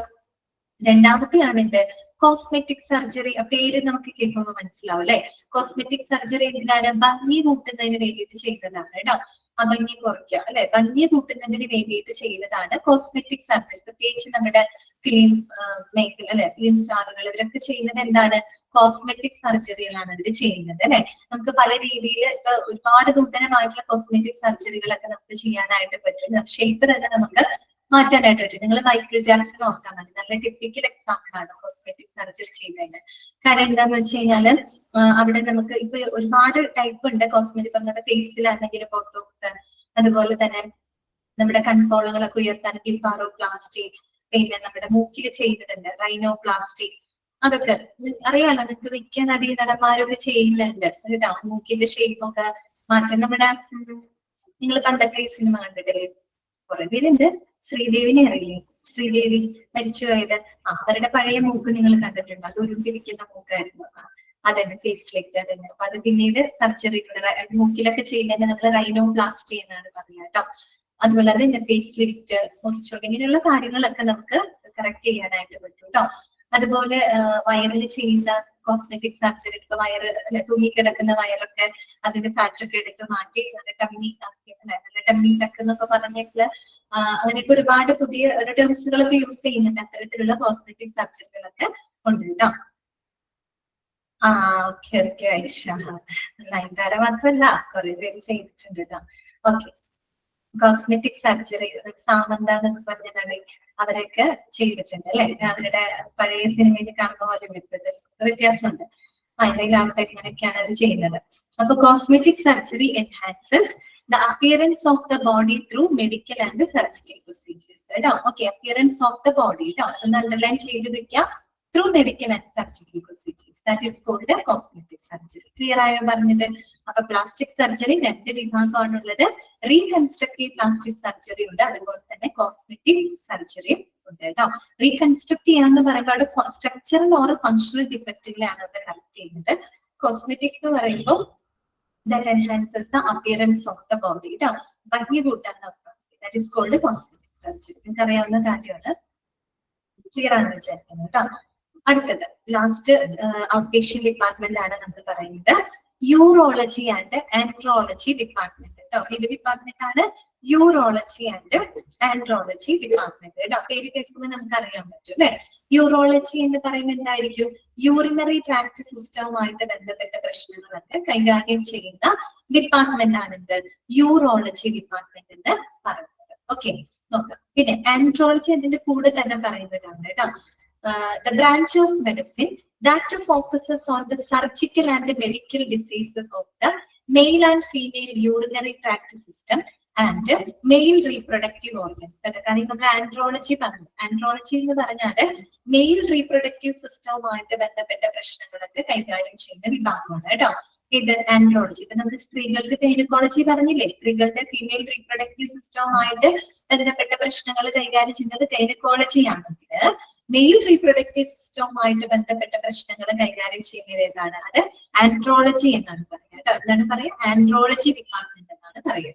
യൂറോളജി നിങ്ങൾക്ക് മനസ്സിലായല്ലോ, മെയിലിലെയും ഫീമെയിലെയും യൂറിനറി ട്രാക്ട് സിസ്റ്റവുമായിട്ട് ബന്ധപ്പെട്ട പ്രശ്നങ്ങൾ കൈകാര്യം ചെയ്യുന്ന വിഭാഗമാണ് കേട്ടോ. രണ്ടും ഒരുമിച്ചാണ് ഇവിടെ പറഞ്ഞിരിക്കുന്നത്. ഇനി നോക്കാം. Organs under the domain of urology include the kidneys, adrenal glands, ureters, urinary bladder, urethra and the male reproductive organs. അത് ആൻഡ്രോളജി കൂട്ടിയിട്ടാണ് അവർ പറയുന്നത്, മെയിൽ റീപ്രൊഡക്റ്റീവ് ഓർഗൻസ്. അതായത് നമ്മുടെ യൂറോളജിയിൽ വരുന്ന അവയവങ്ങളിൽ ഓർഗൻസ് ഏതൊക്കെയാണ് അതിനകത്ത് വരുന്നത് അത് നോക്കി വെക്കുക കേട്ടോ. കിഡ്നീസ് അല്ലെ, കിഡ്നി വരുന്നുണ്ട്. അഡ്രീനൽ ഗ്ലാൻഡ് നമ്മൾ കണ്ടിരുന്നു. ഈ അഡ്രീനൽ ഗ്ലാൻഡ് എവിടെയും നമ്മൾ പഠിച്ചിട്ടുണ്ട്, എൻഡോക്രൈനോളജിയിലും പറഞ്ഞിട്ടുണ്ട് കേട്ടോ. നമ്മുടെ കിഡ്നിയുടെ മുകൾ ഭാഗത്തായിട്ട് ഒരു ക്യാപ്പ് പോലെയുള്ള കുഞ്ഞു സ്ട്രക്ചർ നമ്മൾ കണ്ടില്ലേ, അതാണ് അഡ്രീനൽ ഗ്ലാൻഡ് എന്ന് പറയുന്നത്. ആ മാർക്ക് ചെയ്യണം കേട്ടോ, മാർക്ക് ചെയ്ത് വെച്ചോളൂ കേട്ടോ. Kidney, adrenal gland. അതുപോലെ തന്നെ യൂറിറ്റേഴ്സ്. യൂറിറ്റേഴ്സ് എന്ന് വെച്ചാൽ മൂത്രനാളികളാണ് കേട്ടോ. ദാറ്റ് മീൻസ് നമ്മുടെ, ഞാൻ കാണിച്ചു തരാം കേട്ടോ, പിക്ചർ കാണിച്ചു തരാം. അതായത് നമ്മുടെ കിഡ്നിയിൽ നിന്ന്, യൂറിറ്റേഴ്സ് എന്ന് വെച്ചാൽ this a tube that carries the urine from kidney to bladder കേട്ടോ. അതായത് നമ്മുടെ കിഡ്നിയിൽ നിന്ന് ബ്ലാഡർ ഉണ്ടല്ലോ, മൂത്രാശയം, അവിടേക്ക് യൂറിനെ ക്യാരി ചെയ്യുന്ന ട്യൂബാണ് യൂറിറ്റേഴ്സ് എന്ന് പറയുന്നത് കേട്ടോ. യൂറിറ്റേഴ്സ്. ഓക്കെ. ദെൻ യൂറിനറി ബ്ലാഡർ, മൂത്രാശയം ഉണ്ട്. അല്ലെങ്കിൽ യൂറിത്ര. യൂറിത്ര എന്ന് പറഞ്ഞാലും it is a tube that carry the urine from bladder to out of the body കേട്ടോ. അതായത് ഈ മൂത്ര ആശയത്തിൽ നിന്ന്, ബ്ലാഡറിൽ നിന്ന് ബോഡിക്ക് പുറത്ത് യൂറിൻ കളയുന്ന ആ ഒരു ട്യൂബാണ് യൂറിത്ര എന്ന് പറയുന്നത് കേട്ടോ. യൂറിറ്റേഴ്സും യൂറിത്രയും മാറിപ്പോകരുത്. യൂറിറ്റേഴ്സ് എന്ന് പറയുന്നത് that carry the urine from kidney to bladder ആണ് കേട്ടോ. പിക്ചർ ഞാൻ കാണിച്ചുതരാം, മനസ്സിലാവേ. ഇത് നോക്കിയേ, പിക്ചർ നോക്കിയേ, കാണുന്നില്ലേ? നോക്കട്ടോ, ഇതാണ് നമ്മുടെ യൂറിനറി സിസ്റ്റത്തിന്റെ ഭാഗമാണ്. സോ കിഡ്നി കണ്ടല്ലോ. ഓക്കെ, ഇതാണ് യൂറിറ്റർ കേട്ടോ. കണ്ടോ, യൂറിറ്റർ എഴുതിയിട്ടില്ലേ? അതെന്താ ചെയ്യുന്നത്? It's a tube that carry the urine from kidney to bladder. ഇതാണ് ബ്ലാഡർ കേട്ടോ. അപ്പൊ ഈ കിഡ്നിയിൽ നിന്നും ഈ പറയുന്ന യൂറിൻ ബ്ലാഡറിലോട്ട് ക്യാരി ചെയ്യുന്ന ആ ഒരു ഭാഗമാണ് യൂറിറ്റർ എന്ന് പറയുന്നത് കേട്ടോ. യൂറിറ്റർ. ഇനി യൂറിത്ര. യൂറിത്ര എന്ന് പറഞ്ഞു കഴിഞ്ഞാല് that carry the urine from bladder to out of the body ആണ് കേട്ടോ. ബ്ലാഡറിൽ നിന്നും ശരീരത്തിന്റെ പുറത്തോട്ട് യൂറിൻ കളയുന്ന ആ ഒരു ഭാഗമാണ് യൂറിത്ര എന്ന് പറയുന്നത് കേട്ടോ. ഓക്കെ, ഇത് മനസ്സിലായല്ലോ, മാറിപ്പോകരുത് കേട്ടോ. പിന്നെ മെയിൽ റീപ്രൊഡക്റ്റീവ് ഓർഗൻ, അത് ആൻഡ്രോളജിയുമായിട്ട് ബന്ധപ്പെട്ടിട്ടാണ് പറയുന്നത് കേട്ടോ. ഏതൊക്കെ ഭാഗങ്ങളാണ്? കിഡ്നി വരുന്നുണ്ട്, അഡ്രീനൽ ഗ്ലാൻഡ്സ് വരുന്നുണ്ട്, യൂറിറ്റേഴ്സ്, യൂറിത്ര, ദെൻ യൂറിനറി ഗ്ലാൻഡ്. ഇത്രയും ഭാഗങ്ങളാണ് നമ്മുടെ യൂറിനറി സിസ്റ്റവുമായിട്ട് ബന്ധപ്പെട്ട് വരുന്നത്. ഇനി നോക്കാം. Urology combines the management of medical conditions such as urinary tract infections and with the management of surgical conditions such as bladder or prostate cancer, kidney stones, congenital abnormalities and traumatic injury, etc. അതായത് നമ്മുടെ urology എന്ന് പറയുന്ന department രണ്ട് കാര്യങ്ങളെ combine ചെയ്തുകൊണ്ടാണ് അവിടെ പ്രവർത്തിക്കുന്നത് അല്ലെ.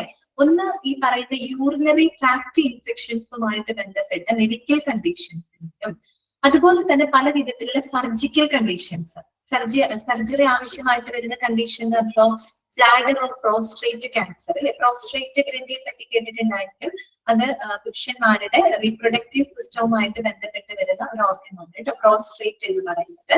ഓക്കെ, അപ്പൊ അതിൽ വരുന്ന ക്യാൻസറുകൾ ഒരു 40 ഇയർ ഒക്കെ കഴിയുമ്പോൾ പ്രോസ്ട്രേറ്റ് ക്യാൻസറുകൾ വരാനുള്ള ചാൻസ് കൂടുതലാണ്. അതിലൊരു 90% ക്യാൻസറസ് അല്ല, പക്ഷെ ഒരു 10% എങ്കിലും ക്യാൻസറസ് ആയിട്ടുള്ള വീക്കം വരും കേട്ടോ, ഇൻഫ്ലമേഷൻ വരുന്നൊരവസ്ഥയാണ് പ്രോസ്ട്രേറ്റ് ക്യാൻസർ. അതുപോലെ തന്നെ കിഡ്നി സ്റ്റോൺസ്, വൃക്കയിലുണ്ടാകുന്ന കല്ലുകൾ, congenital that means by birth ആണ് കേട്ടോ. ജന്മനാ ഉണ്ടാകുന്ന പ്രശ്നങ്ങളൊക്കെ ഉണ്ടാവുമല്ലോ, അത് ചിലവരുടെ കിഡ്നിയൊക്കെ ചിലപ്പോൾ വലിപ്പ വ്യത്യാസങ്ങളൊക്കെ ഉണ്ടായിരിക്കും കേട്ടോ. അങ്ങനെയൊക്കെ വരുന്ന നോർമാലിറ്റികളാണ്. അതുപോലെ തന്നെ ട്രോമാറ്റിക് ഇഞ്ചുറി കേട്ടോ. ട്രോമാറ്റിക് ഇഞ്ചുറി എന്ന് പറയുമ്പോൾ യൂറിനറി ട്രാക്ട് സിസ്റ്റമായിട്ടൊക്കെ ബന്ധപ്പെട്ട് വരുന്ന ചില മുറിവുകള്, പരിക്കുകള്, ഇങ്ങനെയുള്ള സർജിക്കൽ കണ്ടീഷൻസുകളും അതുപോലെ യൂറിനറി ട്രാക്ട് സിസ്റ്റം പോലുള്ള മെഡിക്കൽ കണ്ടീഷൻസുകളെ പരസ്പരം കമ്പൈൻ ചെയ്തുകൊണ്ടാണ് ഏത് പ്രവർത്തിക്കുന്നത്, യൂറോളജി ഡിപ്പാർട്ട്മെന്റ് പ്രവർത്തിക്കുന്നത് കേട്ടോ. അപ്പൊ നിങ്ങൾ ഓർക്കുക, the department that deals with the problems related to the male reproductive system എന്ന് ചോദിക്കുകയാണെങ്കിൽ അത് ആൻഡ്രോളജി ആണ് കേട്ടോ. പുരുഷന്മാരുടെ എന്താണ് റീപ്രൊഡക്റ്റീവ് സിസ്റ്റവുമായിട്ട് ബന്ധപ്പെട്ട പ്രശ്നങ്ങൾ കൈകാര്യം ചെയ്യുന്ന വിഭാഗം ആൻഡ്രോളജി. ഈ ഫീമെയിൽ റീപ്രൊഡക്റ്റീവ് സിസ്റ്റവുമായിട്ട് ബന്ധപ്പെട്ട വിഭാഗമാണ് ഗൈനക്കോളജി എന്ന് പറയുന്നത് കേട്ടോ. ഓക്കെ ആണോ? മനസ്സിലായോ? ക്ലിയർ ആണോ? ഓക്കെ. അപ്പൊ നമ്മള് ഇതോട് കൂടിയിട്ട് നമ്മുടെ മെഡിക്കൽ ഡിപ്പാർട്ട്മെന്റ്സ് ഇവിടെ അവസാനിക്കുകയാണ് കേട്ടോ. നമ്മൾ എണ്ണി നോക്കിക്കഴിഞ്ഞാൽ ഏകദേശം ഒരു 24ഓളം മെഡിക്കൽ ഡിപ്പാർട്ട്മെന്റുകൾ നമ്മൾ പഠിച്ചു. 24 കേട്ടോ പഠിക്കാനായിട്ടുണ്ട്. അപ്പൊ നമ്മൾ എവിടെ നിന്ന് തുടങ്ങിയെന്ന് നിങ്ങൾക്ക് ഓർമ്മയുണ്ടോ? നമ്മൾ ഡിപ്പാർട്ട്മെന്റ് ആണ് തുടങ്ങിയത്. അതിനകത്ത് 3 ഡിവിഷൻസ് ആയിട്ട് നമ്മൾ തിരിച്ചിരുന്നു അല്ലെ? Medical department, supportive department, administrative department. Okay. Medical ഡിപ്പാർട്ട്മെന്റിൽ തന്നെ 2 വിഭാഗമുണ്ട് അല്ലെ? ഇതൊക്കെയായിരുന്നു. ഒന്ന് ഇൻപേഷ്യന്റ് ഡിപ്പാർട്ട്മെന്റും ഔട്ട് പേഷ്യന്റ് ഡിപ്പാർട്ട്മെന്റും. ഓക്കെ. ഇൻപേഷ്യന്റ് സർവീസസ് എന്ന് പറഞ്ഞ് നമ്മൾ IPD ഇൻപേഷ്യന്റ് ഡിപ്പാർട്ട്മെന്റ് കൊടുക്കുന്ന സേവനങ്ങൾ നമ്മൾ പഠിച്ചു കഴിഞ്ഞു. പിന്നെ നമ്മൾ ഇത്രയും ദിവസങ്ങൾ നമ്മൾ പഠിച്ചത് മുഴുവൻ ഔട്ട് പേഷ്യന്റ് ഡിപ്പാർട്ട്മെന്റുകളായിരുന്നു കേട്ടോ. 24 ഔട്ട് പേഷ്യന്റ് ഡിപ്പാർട്ട്മെന്റുകൾ പഠിച്ചിട്ടുണ്ട്. നിങ്ങൾ ഇത് പഠിക്കുന്ന സമയത്ത് നല്ലപോലെ വായിച്ച് മനസ്സിലാക്കുക. അതോടൊപ്പം തന്നെ വലിയ ഒത്തിരി നമുക്ക് ഡീപ്പായിട്ടൊന്നും അതിനകത്ത് പഠിക്കാനില്ല. ഓരോ ഡിപ്പാർട്ട്മെന്റും എന്തുമായിട്ട് ബന്ധപ്പെട്ടതാണ്. ആ രീതിയിൽ തന്നെയാണ് ഡയറക്റ്റ് ക്വസ്റ്റ്യൻ വരാം. അതുകൂടാതെ നമ്മൾ ചില ഡിപ്പാർട്ട്മെന്റുകൾ പഠിച്ചപ്പോ അതിനകത്ത് വരുന്ന ചില ഓർഗൻ സിസ്റ്റം ഒക്കെ നമ്മൾ പഠിച്ചിട്ടുണ്ട്. അത് നിങ്ങൾ നോട്ട് ചെയ്ത് വെക്കണം കേട്ടോ. കാര്യം അതിൽ ഏതെങ്കിലും ഓർഗനൊക്കെ തന്നിട്ട് നിങ്ങളോട് ചോദിക്കും ഇതുമായിട്ട് ബന്ധപ്പെട്ട പ്രശ്നങ്ങൾ ഏത് ഡിപ്പാർട്ട്മെന്റ് ആണ് ഹാൻഡിൽ ചെയ്യുന്നത് ചോദിക്കും. നിങ്ങൾക്ക് അറിയണം കേട്ടോ. ഞാൻ വീട്ടിൽ പറയാണ്, അത് മറക്കരുത്. അങ്ങനെ പഠിക്കണം കേട്ടോ. ഓക്കെ. അപ്പൊ നമുക്ക് നെക്സ്റ്റ് ഡിപ്പാർട്ട്മെന്റിലോട്ട് പോവാം കേട്ടോ. എന്താണ് സിൽജയ്ക്ക് എന്തെങ്കിലും സംശയം ഉണ്ടോ? എന്തെങ്കിലും ഡൗട്ട് ഉണ്ടോ? യൂറോളജി ആൻഡ് ആൻഡ്രോളജി ഡിപ്പാർട്ട്മെന്റ് നമ്മുടെ കയ്യിലുണ്ട്. ഓക്കെ. അപ്പൊ നമ്മള് ഔട്ട് പേഷ്യന്റ് ഡിപ്പാർട്ട്മെന്റിലൂടെ അവസാനിച്ചു. ഇനി നമുക്ക് പഠിക്കാനുള്ളത് 2ാമത്തെ ഡിവിഷൻ ആണ്. ഏതാണത്? സപ്പോർട്ടീവ് ഡിപ്പാർട്ട്മെന്റ്സുകളാണ് കേട്ടോ. എന്താണ്?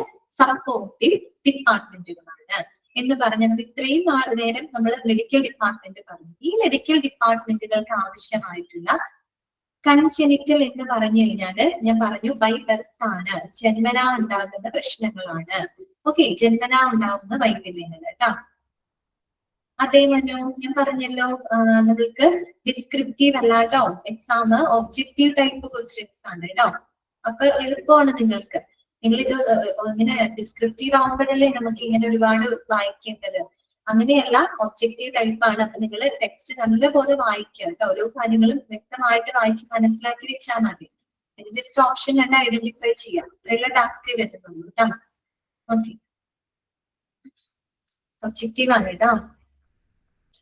ഇനി അടുത്തതാണ് സപ്പോർട്ടീവ് ഡിപ്പാർട്ട്മെന്റിന്റെ ഹോസ്പിറ്റൽ. ഇത്തരം മെഡിക്കൽ ഡിപ്പാർട്ട്മെന്റുകൾക്ക് വേണ്ട എല്ലാവിധ പിന്തുണയും കൊടുക്കുന്ന ഡിപ്പാർട്ട്മെന്റ് ആണ് അല്ലെ സപ്പോർട്ടീവ് ഡിപ്പാർട്ട്മെന്റുകൾ. നമുക്കൊരു 12 എണ്ണം പഠിക്കാനുണ്ട് കേട്ടോ. 12 സപ്പോർട്ടീവ് ഡിപ്പാർട്ട്മെന്റുകളാണ് നമുക്ക് പഠിക്കാനായിട്ടുള്ളത്. ഓക്കെ. നോക്കാം നമുക്ക്. അത് ജസ്റ്റ് ഒന്ന് വായിക്കാം. ഫസ്റ്റ് വൺ വരുന്നത് ക്ലിനിക്കൽ ലബോറട്ടറീസ് ആണ് കേട്ടോ. ലാബുകളാണ് ക്ലിനിക്കൽ ലബോറട്ടറീസ്. 2ാമത്തത് റേഡിയോ ഡയഗ്നോസിസ് സർവീസസ് കേട്ടോ. അതായത് റേഡിയോളജി വിഭാഗമാണ് കേട്ടോ. എക്സ്റേ സ്കാനിങ് ഒക്കെ എടുക്കുന്ന റേഡിയോളജി. എന്താണ്? അതെ, അഡ്മിനിസ്ട്രേറ്റീവ് ഡിപ്പാർട്ട്മെന്റ് നമുക്ക് പഠിക്കാനുണ്ട് കേട്ടോ. നമ്മളിപ്പോ സപ്പോർട്ടീവ് കഴിഞ്ഞിട്ടാണ് അഡ്മിനിസ്ട്രേറ്റീവിലോട്ട് കിടക്കുക കേട്ടോ. അടുത്തതാണ് സെൻട്രൽ സ്റ്റെറൈൽ സപ്ലൈ ഡിപ്പാർട്ട്മെന്റ് കേട്ടോ. CSSD എന്നാണ് പറയാ കേട്ടോ. CSSD central sterile supply department. Then hospital pharmacy, medical records, house keeping, dietary service department, IT and communication, medical social service, physiotherapy, medical maintenance and engineering department, purchasing department അഥവാ material management. ഇത്രയാണ് നമുക്ക് പഠിക്കാനുള്ള supportive ഡിപ്പാർട്ട്മെന്റുകൾ. അപ്പൊ നിങ്ങൾക്ക് ഡിപ്പാർട്ട്മെന്റുകൾ തന്നിട്ട് ഇത് medical department ആണോ അത് സപ്പോർട്ടീവ് ഡിപ്പാർട്ട്മെന്റ് ആണോ അഡ്മിനിസ്ട്രേറ്റീവ് ഡിപ്പാർട്ട്മെന്റ് ആണോ എന്നൊക്കെ എടുത്ത് ചോദിക്കും കേട്ടോ. അപ്പൊ അപ്പോൾ നിങ്ങൾക്ക് അറിയിരിക്കണം. അപ്പൊ നമുക്ക് ഓരോന്ന് നോക്കാം എന്താണ്. ഫസ്റ്റ് വൺ വരുന്നത് ക്ലിനിക്കൽ ലബോറട്ടറീസ് ആണ് കേട്ടോ. ലാബ് എന്താണെന്ന് ഞാൻ പറയാതെ തന്നെ നിങ്ങൾക്ക് അറിയാം അല്ലെ. നമുക്കറിയാം ഒരു 70% അസുഖങ്ങള് നമ്മൾ ഡയഗ്നൈസ് ചെയ്യുന്നത് ഇത്തരത്തിലുള്ള ലാബ് ടെസ്റ്റുകളിലൂടെയാണ് അല്ലെ. ലാബ് ടെസ്റ്റുകളിലൂടെയാണ് നമ്മൾ ഒരു 70% അസുഖങ്ങൾ നമ്മൾ ഡയഗ്നൈസ് ചെയ്യുന്ന ലാബ് ടെസ്റ്റുകളിലൂടെ. ഓക്കെ. അപ്പൊ നമുക്ക് നോക്കാം ക്ലിനിക്കൽ ലബോറട്ടറീസ് കേട്ടോ. The primary function of clinical laboratory is to perform the lab test in the 6 main fields of bacteriology, biochemistry, histology, serology, hematology and cytology. എന്താണ് പറയുന്നത്? ഒരു ലാബിന്റെ പ്രധാനപ്പെട്ട ഫംഗ്ഷൻ ആണ് പറയുന്നത്. 6 മെയിൻ ഡിവിഷൻസ്. ഏതൊക്കെയാണ് 6 മെയിൻ ഫീൽഡുകൾ? ഏതൊക്കെയാണ് അവർ പറയുന്നത്? ബാക്ടീരിയോളജി, അതുപോലെ തന്നെ ബയോകെമിസ്ട്രി, അല്ലെ? പിന്നെന്താണ്? Histology, serology. മനു അത് മാർക്ക് ചെയ്തോട്ടാ. ഓക്കെ, സെറോളജി, അതുപോലെ തന്നെ ഹെമറ്റോളജി ആൻഡ് സൈറ്റോളജി. ഇങ്ങനെ 6 മെയിൻ ഫീൽഡുകളില് ലാബ് ടെസ്റ്റുകൾ കണ്ടക്ട് ചെയ്യുന്നു, അല്ലെ? അപ്പോ നമുക്ക് ഇനി ലബോറട്ടറി സർവീസ് എന്ന് പറഞ്ഞിട്ടൊരു ചാപ്റ്റർ തന്നെ നിങ്ങൾക്ക് വളരെ ഡീറ്റെയിൽ ആയിട്ട് തന്നെ പഠിക്കാനുണ്ട് കേട്ടോ. എങ്കിലും അറിഞ്ഞിരിക്കാം. ബാക്ടീരിയോളജി എന്ന് പറയുമ്പോൾ എന്തായിരിക്കും? ബാക്ടീരിയോളജി എന്ന് പറഞ്ഞാൽ എന്താണ്? സ്റ്റഡി ഓഫ് ബാക്ടീരിയാസ് ആണ്, അല്ലെ? നമുക്കറിയാം ദാറ്റ് കോസിംഗ് ദ ഡിസീസസ്. നമുക്ക് അസുഖങ്ങൾ വരുന്ന ബാക്ടീരിയകളെ, ബാക്ടീരിയ മാത്രമല്ല, ഇത് ശരിക്കും ക്ലിനിക്കൽ മൈക്രോബയോളജി എന്ന് പറയുന്ന ലാബിന്റെ തന്നെ ഒരു വിഭാഗമാണ് അത് കേട്ടോ. മൈക്രോബയോളജി എന്ന് പറയുന്ന ഒരു വിഭാഗത്തിൽ വരുന്നതാണ്. ബാക്ടീരിയോളജി മാത്രമല്ല, ഒരുപാട് ഉണ്ട് അതിനകത്ത്. വൈറോളജി, അതുപോലെ തന്നെ സെറോളജി, മൈക്കോളജി, അങ്ങനെയൊക്കെ ഒരുപാട് വരുന്നുണ്ട്. അപ്പൊ ബാക്ടീരിയോളജി എന്ന് പറഞ്ഞാൽ സ്റ്റഡി ഓഫ് ബാക്ടീരിയാസ് ആണ് ദാറ്റ് കോസിംഗ് ദ ഡിസീസ്. നമുക്ക് അസുഖം വരുത്തുന്ന ബാക്ടീരിയകളെ ടെസ്റ്റിന് വിധേയമാക്കിക്കൊണ്ട് നമ്മൾ പല വിധത്തിലുള്ള അസുഖങ്ങൾ നമുക്ക് ഡയഗ്നൈസ് ചെയ്യാനായിട്ട് സാധിക്കും, അല്ലെ? അതുപോലെ തന്നെയാണ് ബയോകെമിസ്ട്രി. ബയോകെമിസ്ട്രി എന്ന് പറയുമ്പോൾ അതിനകത്തൊരു ബയോളജി വരുന്നുണ്ട്, ഒരു കെമിസ്ട്രിയും വരുന്നുണ്ട്, അല്ലെ? ബയോകെമിസ്ട്രി എന്ന് പറയുമ്പോൾ വേറൊന്നുമല്ല, it is the study of chemical processes in A living organism ആണ് കേട്ടോ. അതുകൊണ്ടാണ് ബയോകെമിസ്ട്രി എന്ന് പറയുന്നത് കേട്ടോ. Study of chemical process in the living organism. Living organism എന്ന് പറയുന്നത് അതൊരു ബയോളജിക്കൽ ആയിട്ടുള്ളതാണ്. നമുക്കറിയാം നമ്മുടെ ഹ്യൂമൻ, അതായത് മനുഷ്യരെ പോലെയുള്ള ലിവിംഗ് ഓർഗാനിസം, അതായത് നമ്മുടെ ശരീരത്തിനകത്ത് ധാരാളം കെമിക്കൽ പ്രോസസ്സുകൾ നടക്കുന്നുണ്ട്, അല്ലെ? പ്രത്യേകിച്ച് നമ്മുടെ ശരീരത്തിനകത്ത് ഒരുപാട് ബയോമോളിക്യൂൾസുകൾ ഉണ്ട്, അല്ലെ? കാർബോഹൈഡ്രേറ്റുകൾ ഉണ്ട്, പ്രോട്ടീൻസ് ഉണ്ട്, ലിപ്പിഡ്സുകൾ ഉണ്ട്, അതുപോലെ തന്നെ നമ്മുടെ എൻസൈമുകൾ ഉണ്ട്, ഹോർമോണുകൾ ഉണ്ട്. അപ്പൊ ഇവയുടെയൊക്കെ വേരിയേഷൻ മൂലം പല വിധത്തിലുള്ള അസുഖങ്ങൾ വരില്ലേ നമുക്ക്? അപ്പൊ ഇത്തരത്തിലുള്ള ബയോമോളിക്യൂൾസിനെ സ്റ്റഡി ചെയ്തുകൊണ്ട് അതിനെ പഠന വിധേയമാക്കിയതുകൊണ്ടും നമുക്ക് പല വിധത്തിലുള്ള അസുഖങ്ങൾ ഡയഗ്നോസ് ചെയ്യാനായിട്ട് സാധിക്കും. അങ്ങനെ ഒരു ലാബ് വിഭാഗമാണ് ബയോകെമിസ്ട്രി എന്ന് പറയുന്നത്. അതിനകത്ത് ഹോർമോണുകള്, എൻസൈമുകൾ, ഇതൊക്കെ ഉണ്ട് നമ്മുടെ ശരീരത്തിനകത്ത്. അപ്പൊ ഇതിനൊക്കെ വരുന്ന ഏറ്റക്കുറച്ചിലുകൾ കാരണം കൊണ്ട് നമുക്ക് പല വിധത്തിലുള്ള അസുഖങ്ങളൊക്കെ വരും. അപ്പൊ അതിനെയൊക്കെ പഠന വിധേയമാക്കിയതുകൊണ്ടും നമുക്ക് അസുഖങ്ങളെ കണ്ടെത്താനായിട്ട് സാധിക്കും. ആ ഒരു വിഭാഗമാണ് ബയോകെമിസ്ട്രി എന്ന് പറയുന്നത്. പിന്നെ ഹിസ്റ്റോളജി. എന്താണ് ഹിസ്റ്റോളജി എന്ന് പറഞ്ഞു കഴിഞ്ഞാല്? ഹിസ്റ്റോളജി എന്താണ്? സ്റ്റഡി ഓഫ് ടിഷ്യൂസ് ആണ് കേട്ടോ. Study of tissues. എഴുതി വെച്ചോട്ടോ, അറിയാത്തവര് എഴുതി വെച്ചോ, അറിയുന്നവര് എഴുതണ്ട. ഹിസ്റ്റോളജി എന്ന് പറഞ്ഞാൽ സ്റ്റഡി ഓഫ് ടിഷ്യൂസ് ആണ് കേട്ടോ. കലകളെ കുറിച്ചുള്ള പഠനമാണ് കേട്ടോ. പ്രത്യേകിച്ച് നമ്മൾ ക്യാൻസർ പോലെയുള്ള അസുഖങ്ങളൊക്കെ വരുമ്പോൾ നമ്മൾ ഇത്തരത്തിലുള്ള ടിഷ്യൂസ് ഒക്കെ റിമൂവ് ചെയ്ത് ടിഷ്യൂകളെയൊക്കെ നമ്മൾ പഠന വിധേയമാക്കും. അങ്ങനെ നമുക്ക് പല ക്യാൻസറുകളെയൊക്കെ ഡയഗ്നൈസ് ചെയ്യാനായിട്ട് സാധിക്കും. അങ്ങനെ ഒരു വിഭാഗമാണ് കേട്ടോ ഹിസ്റ്റോളജി എന്ന് പറയുന്നത്, സ്റ്റഡി ഓഫ് ടിഷ്യൂസ്. അതുപോലെ തന്നെയാണ് സെറോളജി. സെറോളജി എന്ന് പറഞ്ഞാൽ എന്താണ്? സ്റ്റഡി ഓഫ് സെറം ആണ് കേട്ടോ. സ്റ്റഡി ഓഫ് സെറം ആണ്. സെറം എന്ന് പറഞ്ഞാല് നമ്മുടെ ബ്ലഡ് ഉണ്ടല്ലോ, ഈ ബ്ലഡിനകത്തെ ബ്ലഡ് സെല്ലുകള്, പ്ലാസ്മ, ഇതൊക്കെ മാറ്റിക്കഴിഞ്ഞാല് ഉള്ള ആ ഒരു ക്ലിയർ പോർഷൻ ആണ് കേട്ടോ. ക്ലിയർ ലിക്വിഡ് പോർഷൻ ആണ് സെറം എന്നാണ് അതിന് പറയുക. സെറം ബ്ലഡ് സെല്ലുകളും അതുപോലെ നമ്മുടെ എന്താ പറയാ പ്ലാസ്മ പോലെയുള്ളതിനൊക്കെ മാറ്റിക്കഴിഞ്ഞു കഴിഞ്ഞാലുള്ള ആ ഒരു എന്താ പറയാ ഭാഗം ക്ലിയർ ലിക്വിഡ് ആണ് സെറം എന്ന് പറയുന്നത്. ഈ സെറം നമുക്ക് ടെസ്റ്റിന് വിധേയമാക്കിക്കൊണ്ട് ചില സ്പെഷ്യൽ ആന്റിബോഡീസുകളുടെ സാന്നിധ്യം നമുക്ക് കണ്ടെത്താൻ പറ്റും. ഓക്കെ, പ്രത്യേകിച്ച് സ്പെഷ്യൽ ആന്റിബോഡീസുകൾ എന്ന് പറഞ്ഞു കഴിഞ്ഞാൽ നമുക്ക് എന്തെങ്കിലും രോഗാണുക്കൾ നമ്മുടെ ശരീരത്തിനകത്തേക്ക് കയറി കഴിഞ്ഞു കഴിഞ്ഞാല് നമ്മൾ കോവിഡ് ഒക്കെ വന്നിരുന്ന ഒരു സമയത്തുണ്ടല്ലോ, അപ്പൊ അങ്ങനെയൊക്കെയുള്ള സമയത്ത് സ്പെഷ്യൽ ആന്റിബോഡികൾ നമ്മുടെ ശരീരത്തിനകത്ത് പ്രൊഡ്യൂസ് ചെയ്യപ്പെടും. അപ്പൊ ഈ സെറം ടെസ്റ്റിലൂടെ നമുക്ക് അങ്ങനെ വല്ല സ്പെഷ്യൽ ആന്റിബോഡീസുകളുടെ പ്രസൻസ് ഒക്കെ നമുക്ക് തിരിച്ചറിയാനായിട്ട് സാധിക്കും. അങ്ങനെ നമുക്ക് പല വിധത്തിലുള്ള അസുഖങ്ങളെ ഡയഗ്നൈസ് ചെയ്യാനായിട്ട് സാധിക്കും. എന്താണെന്നൊന്നും നിങ്ങളോട് ചോദിക്കില്ല, ഈ പേര് വന്നത് കൊണ്ട് മാത്രം പറയുന്നതാണ് കേട്ടോ. സെറോളജി. Okay, haematology. നിങ്ങൾക്കറിയാം ഹെമറ്റോളജി എന്താണ്? Study of blood and blood disorders ആണ് കേട്ടോ. ബ്ലഡ് ആൻഡ് ബ്ലഡ് ഡിസോർഡേഴ്സ് ആണ് കേട്ടോ. ഈ പറയുന്ന രക്തം, ബ്ലഡ് ഡിസോർഡറുകളെ കുറിച്ചുള്ള പഠനമാണ് ഹെമറ്റോളജി എന്ന് പറയുന്നത്. ദെൻ വരുന്നത് സൈറ്റോളജി. സൈറ്റോളജി എന്ന് പറയുന്നത് എന്താണ്? സ്റ്റഡി ഓഫ് സെൽസ് ആണ് കേട്ടോ. Study of cells. സെൽ എന്ന് പറഞ്ഞാൽ എന്താണ്? കോശങ്ങളാണ് അല്ലെ. നമ്മൾ ചെറിയ ക്ലാസ്സിലും സ്കൂളിലൊക്കെ നമ്മൾ പഠിച്ചിട്ടുണ്ട് അല്ലെ. മനുഷ്യ ശരീരത്തിന്റെ ഏറ്റവും ബേസിക് യൂണിറ്റ് എന്ന് പറയുന്നത് സെല്ലാണ് അല്ലെ, കോശങ്ങളാണ് അല്ലെ. ഈ കോശങ്ങൾ കൂടി ചേർന്നിട്ടാണ് എന്ത് ഫോം ചെയ്യുന്നത്?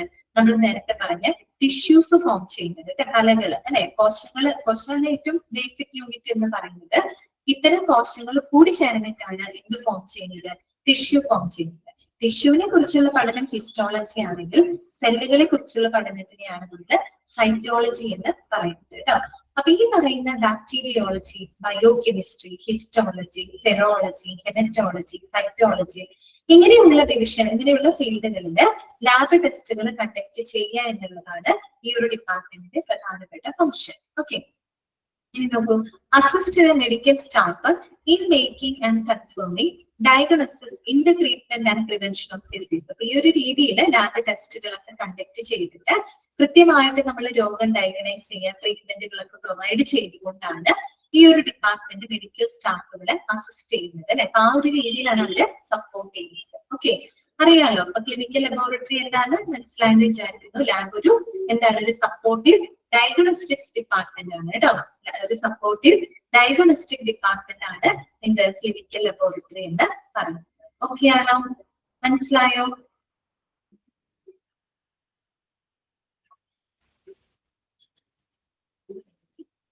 അടുത്തത് കേട്ടോ. നെക്സ്റ്റ് വരുന്നതാണ് റേഡിയോളജി ഡിപ്പാർട്ട്മെന്റ് കേട്ടോ.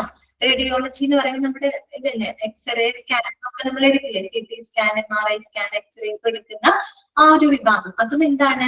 ഒരു ഡയഗ്നോസ്റ്റിക്സ് വിഭാഗമാണ്. നമുക്ക് ഡയഗ്നോസ്റ്റിക് വിഭാഗത്തിൽ വരുന്നതാണ് ക്ലിനിക്കൽ ലബോറട്ടറികളും അതുപോലെ തന്നെ റേഡിയോളജി ഡിപ്പാർട്ട്മെന്റ്. കാര്യം നമുക്ക് ലാബ് ടെസ്റ്റുകളിലൂടെയും ഇത്തരത്തിലുള്ള സ്കാനിങ്ങിലൂടെയൊക്കെയാണ് നമ്മൾ പല വിധത്തിലുള്ള അസുഖങ്ങളെ ഡയഗ്നൈസ് ചെയ്യുന്നത്. അതുകൊണ്ടാണ് അത് ഡയഗ്നോസ്റ്റിക്സ് വിഭാഗത്തിൽ വരുന്നത്. റേഡിയോളജി നോക്കാം. The main function of this department is to assist the physician in the diagnosis and the treatment of a patient's disease by the use of radiography, fluoroscopy, radioisotopes, and high voltage acceleration. എന്താണ് പറയുന്നത്? Radiography. Radiography എന്ന് പറഞ്ഞാൽ എന്താണ്? X-ray എടുക്കുന്നതാണ് പറയുന്നത് അല്ലെ. നമ്മൾ imaging technique ആണ് അല്ലെ. ഇമേജിംഗ് ടെക്നിക് ആണ് ദാറ്റ് യൂസസ് ദ എക്സ്റേസ് അല്ലെ. To visualise the internal structures of the body അല്ലെ. നമ്മുടെ ബോഡിയുടെ ആന്തരിക ഭാഗങ്ങളൊക്കെ വിഷ്വലൈസ് ചെയ്യുന്നതിന് വേണ്ടി എക്സ്റേ ഉപയോഗിക്കുന്ന ആ ഒരു ഇമേജിംഗ് ടെക്നിക്കാണ് റേഡിയോഗ്രാഫി എന്ന് പറയുന്നത് കേട്ടോ. അടുത്തതാണ് ഫ്ലൂറോസ്കോപ്പി. എന്താണ് ഫ്ലൂറോസ്കോപ്പി എന്ന് പറഞ്ഞാല്? ഫ്ലൂറോസ്കോപ്പിന്റെ ഉപയോഗിക്കുന്നത് എക്സ്റേസ് തന്നെയാണ് അവിടെ ഉപയോഗിക്കുന്നത്. പക്ഷെ ഒരു സീരീസ് ഓഫ് എക്സ്റേസ് ആണ് അവിടെ ഉപയോഗിക്കുന്നത്. ഒരു കണ്ടിന്യൂസ് എക്സ്റേസുകൾ ഉപയോഗിച്ചുകൊണ്ട് നമ്മൾ എന്താണ് ഈ പറയുന്ന ഇന്റേണൽ സ്ട്രക്ചറുകളുടെ ഇമേജ് എടുക്കുക, പ്രത്യേകിച്ച് മൂവിങ് സ്ട്രക്ചേഴ്സ്. ഓക്കെ, അതായത് ഒരു ഈ ബോഡിയുടെ ചലനങ്ങൾ, ഓക്കെ, മൂവ്മെന്റ്സും കൂടെ ഇമേജ് ചെയ്യുന്നതിന് വേണ്ടിയിട്ടാണ് ഫ്ലൂറോസ്കോപ്പി ഉപയോഗിക്കുന്നത്. ഇതുപോലെ തന്നെയാണ് എക്സ്റേ തന്നെയാണ് അവിടെ യൂസ് ചെയ്യുന്നത്. പക്ഷെ ഒരു ബീം ഓഫ് എക്സ്റേസ്, ഒരു സീരീസ് ഓഫ് എക്സ്റേസ് ആണ് അവിടെ യൂസ് ചെയ്യുന്നത്. ലൈക്ക് എ വീഡിയോ, ഒരു വീഡിയോ പോലെ ഒരു സീരീസ് ഓഫ് എക്സ്റേസ് ഉപയോഗപ്പെടുത്തുന്നുണ്ട് നമ്മൾ ഇന്റേണൽ ഓർഗൻസിന്റെ സ്ട്രക്ചറുകളും അതിന്റെ മൂവിങ് ബോഡി സ്ട്രക്ചറും കേട്ടോ. പ്രത്യേകിച്ച് ഒരു റിയൽ ടൈം ഇമേജ് ആണ് നമുക്ക് അതിലൂടെ ലഭിക്കുന്നത്. പ്രത്യേകിച്ച് ഇങ്ങനെ മൂവ് ചെയ്യുന്ന രീതിയിലുള്ള റിയൽ ടൈം ഇമേജസ് എടുക്കുന്നതിന് വേണ്ടിയിട്ട് എക്സ്റേസ് ഉപയോഗിക്കുന്ന ഒരു ഇമേജിംഗ് ടെക്നിക്ക് തന്നെയാണ് ഫ്ലൂറോസ്കോപ്പി എന്ന് പറയുന്നത്. പ്രത്യേകിച്ച് നമ്മൾ എന്തെങ്കിലും സ്വാളോയിങ് ഒക്കെ, നമ്മൾ എന്തെങ്കിലും വിഴുങ്ങൊക്കെ ചെയ്യില്ലേ, വിഴുങ്ങുന്നതിന് മൂലമൊക്കെ ഉണ്ടാകുന്ന പ്രശ്നങ്ങളൊക്കെ നമുക്ക് ഇങ്ങനെ കറക്റ്റ് ആയിട്ട് മോണിറ്റർ ചെയ്യാനൊക്കെ ആയിട്ട് നമ്മൾ ഫ്ലൂറോസ്കോപ്പിയാണ്. എന്തെങ്കിലുമൊക്കെ നമ്മൾ അറിയാതെ വിഴുങ്ങി തടഞ്ഞിരിക്കാൻ എന്തെങ്കിലും പ്രശ്നങ്ങളൊക്കെ വരുമല്ലോ, അങ്ങനെയുള്ള പ്രോബ്ലംസുകളൊക്കെ മോണിറ്റർ ചെയ്യാനൊക്കെ ആയിട്ട് നമ്മൾ പൊതുവെ ഉപയോഗിക്കുക ഫ്ലൂറോസ്കോപ്പിയാണ് ഉപയോഗിക്കുക. അവിടെയും എക്സ്റേകൾ തന്നെയാണ് ഉപയോഗപ്പെടുത്തുന്നത് കേട്ടോ. ഓക്കെ, പിന്നെ വരുന്നത് റേഡിയോ ഐസോട്ടോപ്സ് ആണ്. അത് ഓൾറെഡി നമ്മൾ പഠിച്ചതാണ്. നമ്മൾ ന്യൂക്ലിയർ മെഡിസിനിൽ പഠിച്ചില്ലേ, റേഡിയോ ഐസോട്ടോപ്പുകൾ ഉപയോഗപ്പെടുത്തിക്കൊണ്ട് ഇമേജ് എടുക്കുന്നുണ്ട് അല്ലെ. നമ്മളവിടെ പറഞ്ഞിരുന്നു അല്ലെ, പെറ്റ് അതൊക്കെ നമ്മൾ പറഞ്ഞു അല്ലെ, പോസിട്രോൺ എമിഷൻ ഒക്കെ പറഞ്ഞില്ലേ. അതൊക്കെ എന്താണ്? അത്തരം റേഡിയോ ആക്റ്റീവ് ഐസോട്ടോപ്പുകൾ ഉപയോഗിച്ചുകൊണ്ട് നമുക്ക് എന്ത് ചെയ്യാം? ഇമേജുകൾ നമുക്ക് എടുക്കാം അല്ലെ. ന്യൂക്ലിയർ മെഡിസിന്റെ തന്നെ ഒരു വിഭാഗമാണ്. അതുപോലെ ഹൈ വോൾട്ടേജ് ആക്സിലറേഷൻ, ഏറ്റവും ഹൈ ആക്സിലറേറ്റിംഗ് ആയിട്ടുള്ള പാർട്ടിക്കിൾസ് ഉപയോഗപ്പെടുത്തിക്കൊണ്ടും ഇമേജുകൾ നമുക്ക് എടുക്കാം അല്ലെ. അത് നമ്മൾ ന്യൂക്ലിയർ മെഡിസിനിൽ പറഞ്ഞ കാര്യമാണ്. പ്രത്യേകിച്ച് ക്യാൻസർ പോലെ ക്യാൻസർ തെറാപ്പിക്കൊക്കെ ആയിട്ട് നമ്മൾ യൂസ് ചെയ്യുന്നുണ്ട്. അപ്പൊ ഇത്തരത്തിലുള്ള റേഡിയോഗ്രഫി, അതുപോലെ തന്നെ ഫ്ലൂറോസ്കോപ്പി, റേഡിയോ ഐസോട്ടോപ്പുകൾ, ഹൈ വോൾട്ടേജ് ആക്സിലറേഷൻ ഇങ്ങനെയുള്ള സംവിധാനങ്ങൾ, ഇത്തരം ഇമേജിംഗ് മെത്തേഡുകളൊക്കെ ഉപയോഗിച്ചുകൊണ്ട് രോഗിയുടെ ഈ പറഞ്ഞ രോഗനിർണയം, ചികിത്സയൊക്കെ കൈകാര്യം ചെയ്യുന്ന ഒരു സപ്പോർട്ടീവ് ഡയഗ്നോസ്റ്റിക് ഡിപ്പാർട്ട്മെന്റ് ആണ് റേഡിയോളജി എന്ന് പറയുന്നത് കേട്ടോ. ഓക്കെ, ഇനി നോക്കാം. ദ വാരിയസ് ഡയഗ്നോസ്റ്റിക് എക്യുപ്മെന്റ്സ് ആണ് ഈ ഒരു റേഡിയോളജി ഡിപ്പാർട്ട്മെന്റിൽ ഉപയോഗിക്കുന്ന എക്യുപ്മെന്റുകൾ എന്തൊക്കെയാണ് പറഞ്ഞിരുന്നാൽ മതി. എന്തൊക്കെയാണ്? എക്സ്റേ മെഷീൻ, എക്സ്റേ മെഷീൻ ഉപയോഗിക്കുന്നുണ്ട്. CT സ്കാൻ മെഷീൻ, CTയുടെ ഫുൾ ഫോം എന്താണ്? കമ്പ്യൂട്ടർ ടോമോഗ്രഫി കേട്ടോ. പഠിക്കും നിങ്ങൾ, എന്നാലും എഴുതി വെച്ചോളൂ. റേഡിയോളജി സർവീസിനകത്ത് പഠിക്കാനുണ്ട് നിങ്ങൾക്ക്, ഇതിൽ എഴുതി വെച്ചോളൂ. CTയുടെ ഫുൾ ഫോം കമ്പ്യൂട്ടർ, കമ്പ്യൂട്ടർ അല്ല കേട്ടോ, കമ്പ്യൂട്ടർ എന്നാണ് പറഞ്ഞത്. COMPUTED ആണ് കേട്ടോ. കമ്പ്യൂട്ടർ ടോമോഗ്രഫി കേട്ടോ, TOMOGRAPHY. ഓക്കെ, കമ്പ്യൂട്ടർ ടോമോഗ്രഫി കേട്ടോ. അടുത്തതാണ് MRI മെഷീൻ ആണ് കേട്ടോ. കമ്പ്യൂട്ടർ ടോമോഗ്രഫി, അത് കഴിഞ്ഞാൽ MRI കേട്ടോ. മാഗ്നറ്റിക് റെസൊണൻസ് ഇമേജിംഗ് ആണ് കേട്ടോ. മാഗ്നറ്റിക് റെസൊണൻസ് ഇമേജിംഗ്, മാഗ്നറ്റിക് കേട്ടോ, MAGNETIC, മാഗ്നറ്റിക് റെസൊണൻസ് കേട്ടോ. RESONANCE. ഓക്കെ, ഇമേജിംഗ് കേട്ടോ, IMAGING കേട്ടോ, മാഗ്നറ്റിക് റെസൊണൻസ് ഇമേജിംഗ്. ഓക്കെ, ഇവിടെ എന്ന് വെച്ചാൽ വളരെ സ്ട്രോങ് ആയിട്ടുള്ള മാഗ്നറ്റിക് ഫീൽഡുകൾ ഉപയോഗപ്പെടുത്തിക്കൊണ്ടാണ് നമ്മളുടെ സ്കാനിങ്ങും മറ്റും ചെയ്യുന്നത് കേട്ടോ. ഓക്കെ, ദെൻ വരാനുള്ള മെഷീനുകൾ ഉണ്ടായിരിക്കും. പിന്നെ എക്കോ കാർഡിയോഗ്രാം, എക്കോ ടെസ്റ്റുകൾ ചെയ്തവരാരെങ്കിലും ഒക്കെ ഉണ്ടായിരിക്കാം അല്ലെ. എക്കോ ടെസ്റ്റ്, എക്കോ കാർഡിയോ കേൾക്കുമ്പോൾ തന്നെ നമുക്ക് അറിയാം അല്ലെ, ഹൃദയ സംബന്ധമായിട്ടാണ് അല്ലെ. MRI magnetic resonance, RESONANC resonance imaging, IMAGING imaging. കിട്ടിയോ? Okay, MRI. പിന്നെ അടുത്തത് എക്കോ കാർഡിയോഗ്രാം. എക്കോ എന്ന് പറയുന്നതും ഒരു ഇമേജിംഗ് മെത്തേഡാണ്, ഒരു ഇമേജിംഗ് ടെക്നിക്കാണ്. That used to visualise the ഹാർട്ടിന്റെ ഇമേജസ് ഒക്കെ എടുക്കുന്നതിന് വേണ്ടിയിട്ടാണ് നമ്മൾ എക്കോ യൂസ് ചെയ്യുന്നത് അല്ലെ. പ്രത്യേകിച്ച് എക്കോയിൽ നമ്മൾ ഉപയോഗിക്കുന്നത് അൾട്രാസൗണ്ട് വേവ്സ് ആണ് ഉപയോഗിക്കുന്നത് കേട്ടോ. അൾട്രാസൗണ്ട് വേവ്സുകൾ ഉപയോഗപ്പെടുത്തുന്നുണ്ട്. നമ്മൾ എന്താണ് ഈ പറയുന്ന ഹാർട്ടിന്റെ ഇമേജസ് എടുക്കുന്ന ആ ഒരു ടെക്നിക്കാണ്, ആ ഒരു ടെക്നോളജിയാണ് എക്കോ കാർഡിയോഗ്രാം എന്ന് പറയുന്നത് കേട്ടോ. പ്രത്യേകിച്ച് നമ്മുടെ ഹാർട്ട് ഫെയിലിയർ അല്ലെങ്കിൽ ഹൃദയത്തിന്റെ വാൽവുകൾക്ക് ഉണ്ടാകുന്ന തകരാറുകള്, അങ്ങനെയുള്ള പ്രശ്നങ്ങളൊക്കെ കൃത്യമായിട്ട് ഇമേജ് ചെയ്യുന്നതിന് വേണ്ടിയിട്ടാണ് നമ്മൾ എക്കോ ടെസ്റ്റുകളും മറ്റും നടത്തുന്നത് കേട്ടോ. അവിടെ ഉപയോഗിക്കുന്നത് അൾട്രാസൗണ്ട് വേവ്സ് ആണ്. അൾട്രാസൗണ്ട് വേവ്സ് എന്ന് വെച്ചാൽ സാധാരണ നോർമൽ ഫ്രീക്വൻസിക്ക് അപ്പുറത്തേക്ക് ഹൈ ഫ്രീക്വൻസി ഉള്ള സൗണ്ട് വേവുകളാണ് അവിടെ ഉപയോഗിക്കുന്നത് കേട്ടോ. അതാണ് എക്കോ എന്ന് പറയുന്നത് കേട്ടോ. Echo test, echocardiogram. Cardio എന്ന് കേൾക്കുമ്പോൾ നമുക്ക് അറിയാലോ, ഹാർട്ടിന്റെ ഇമേജ് എടുക്കാനായിട്ടാണ് ഉപയോഗിക്കുന്നത് കേട്ടോ. പിന്നെ വരുന്നത് അൾട്രാസൗണ്ട് കളർ ഡോപ്ലർ ആണ് കേട്ടോ. അൾട്രാസൗണ്ട് കളർ ഡോപ്ലർ, അതായത് ഇതേപോലെ തന്നെ അൾട്രാസൗണ്ട് വേവ്സ് ഉപയോഗിച്ചുകൊണ്ട് നമ്മൾ എന്താണ് ഹാർട്ടിന്റെ ഇമേജ് എടുക്കുക. അവിടെ കളർ ഡോപ്ലർ ആണ് ഉപയോഗിക്കുന്നത്. കളർ ഡോപ്ലർ ഉപയോഗിക്കുമ്പോൾ നമുക്ക് ഈ പറയുന്ന ബ്ലഡിന്റെ ഫ്ലോ ഒക്കെ നമുക്ക് കളേർഡ് ആയിട്ട് കാണാനായിട്ട് പറ്റും കേട്ടോ. ബ്ലഡിന്റെ ഫ്ലോ ഇപ്പൊ വെയിനിലൂടെ പോകുന്ന ബ്ലഡ്, ആർട്ടറിയിലൂടെ പോകുന്ന ബ്ലഡ് അല്ലെ, പ്യുവർ ബ്ലഡ് ഉണ്ട്, ഇംപ്യുവർ ബ്ലഡ് ഉണ്ടല്ലോ.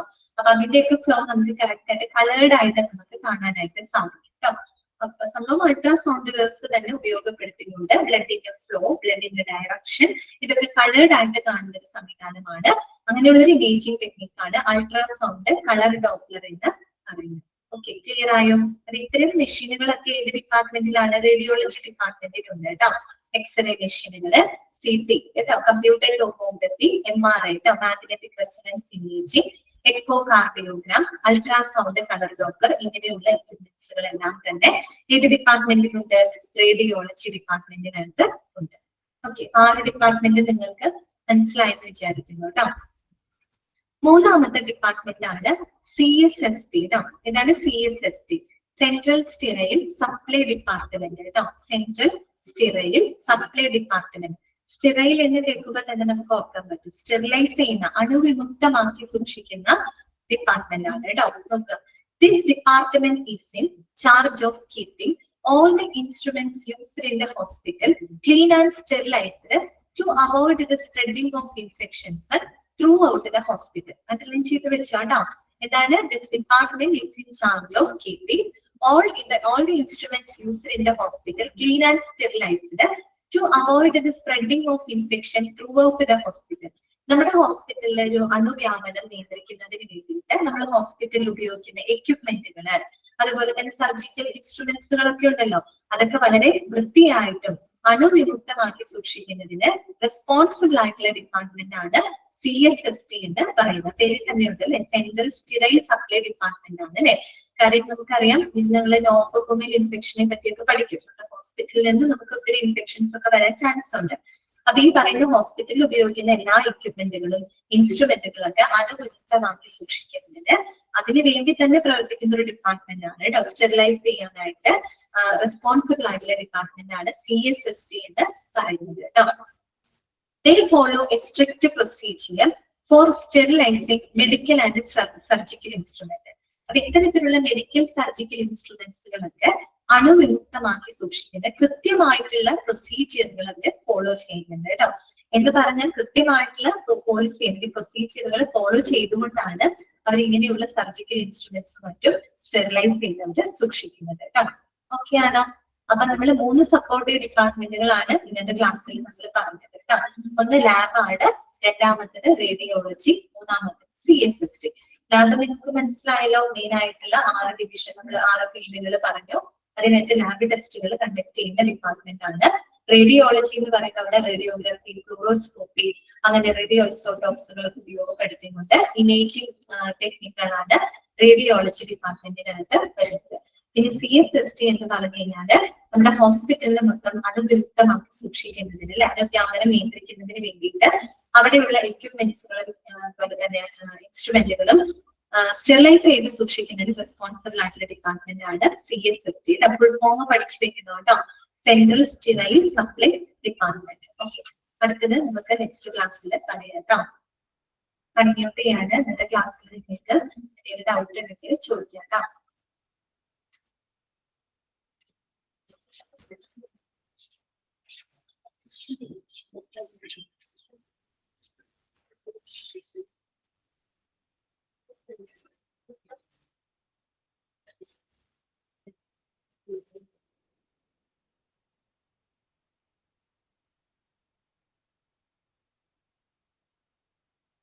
എടുത്ത ഭാഗങ്ങളൊക്കെ നിങ്ങൾക്ക് ക്ലിയർ ആണോ?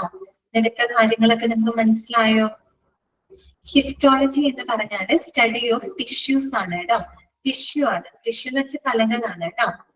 ഓക്കെ, സ്റ്റഡി ഓഫ് ടിഷ്യൂസ് കേട്ടോ.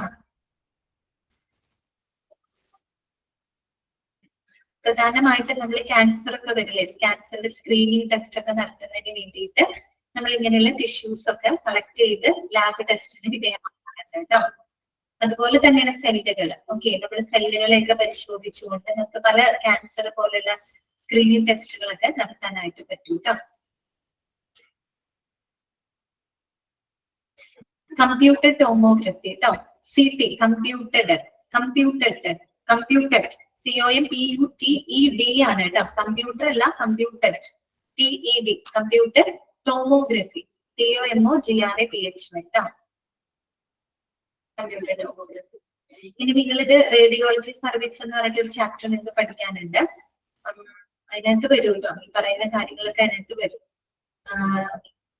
CTയിലാവുമ്പോ എന്താ പറയാ, എക്സ്റേ തന്നെയാണ് അവിടെ ഉപയോഗിക്കുന്നത് കേട്ടോ. എക്സ്റേസ് ഉപയോഗിച്ചുകൊണ്ട് തന്നെയാണ് ക്രോസ് സെക്ഷണൽ ഇമേജസ് നമ്മൾ എടുക്കുന്നത്. MRI എന്ന് പറയുന്നത് കുറെ കൂടെ അഡ്വാൻസ്ഡ് ആണ്. അവിടെ നമ്മൾ വളരെ സ്ട്രോങ് ആയിട്ടുള്ള മാഗ്നറ്റിക് ഫീൽഡുകൾ ഉപയോഗിച്ചുകൊണ്ടാണ് ഇമേജും മറ്റും എടുക്കുന്നത് കേട്ടോ. ഇതൊക്കെ വരുന്നത് റേഡിയോളജി ഡിപ്പാർട്ട്മെന്റിനകത്ത്. വേറെ ഡൗട്ടുകളൊന്നും ഇല്ലെങ്കിൽ നമുക്ക് ഇന്നത്തെ ക്ലാസ് വൈൻഡപ്പ് ചെയ്യാം കേട്ടോ. ഡൗട്ട്സ് ഒന്നുമില്ലല്ലോ? നാളെ കാണാം കേട്ടോ. ഇത്രയും ടെക്സ്റ്റ് ഉള്ള Thank you, ma'am. ശരി, താങ്ക്സ്.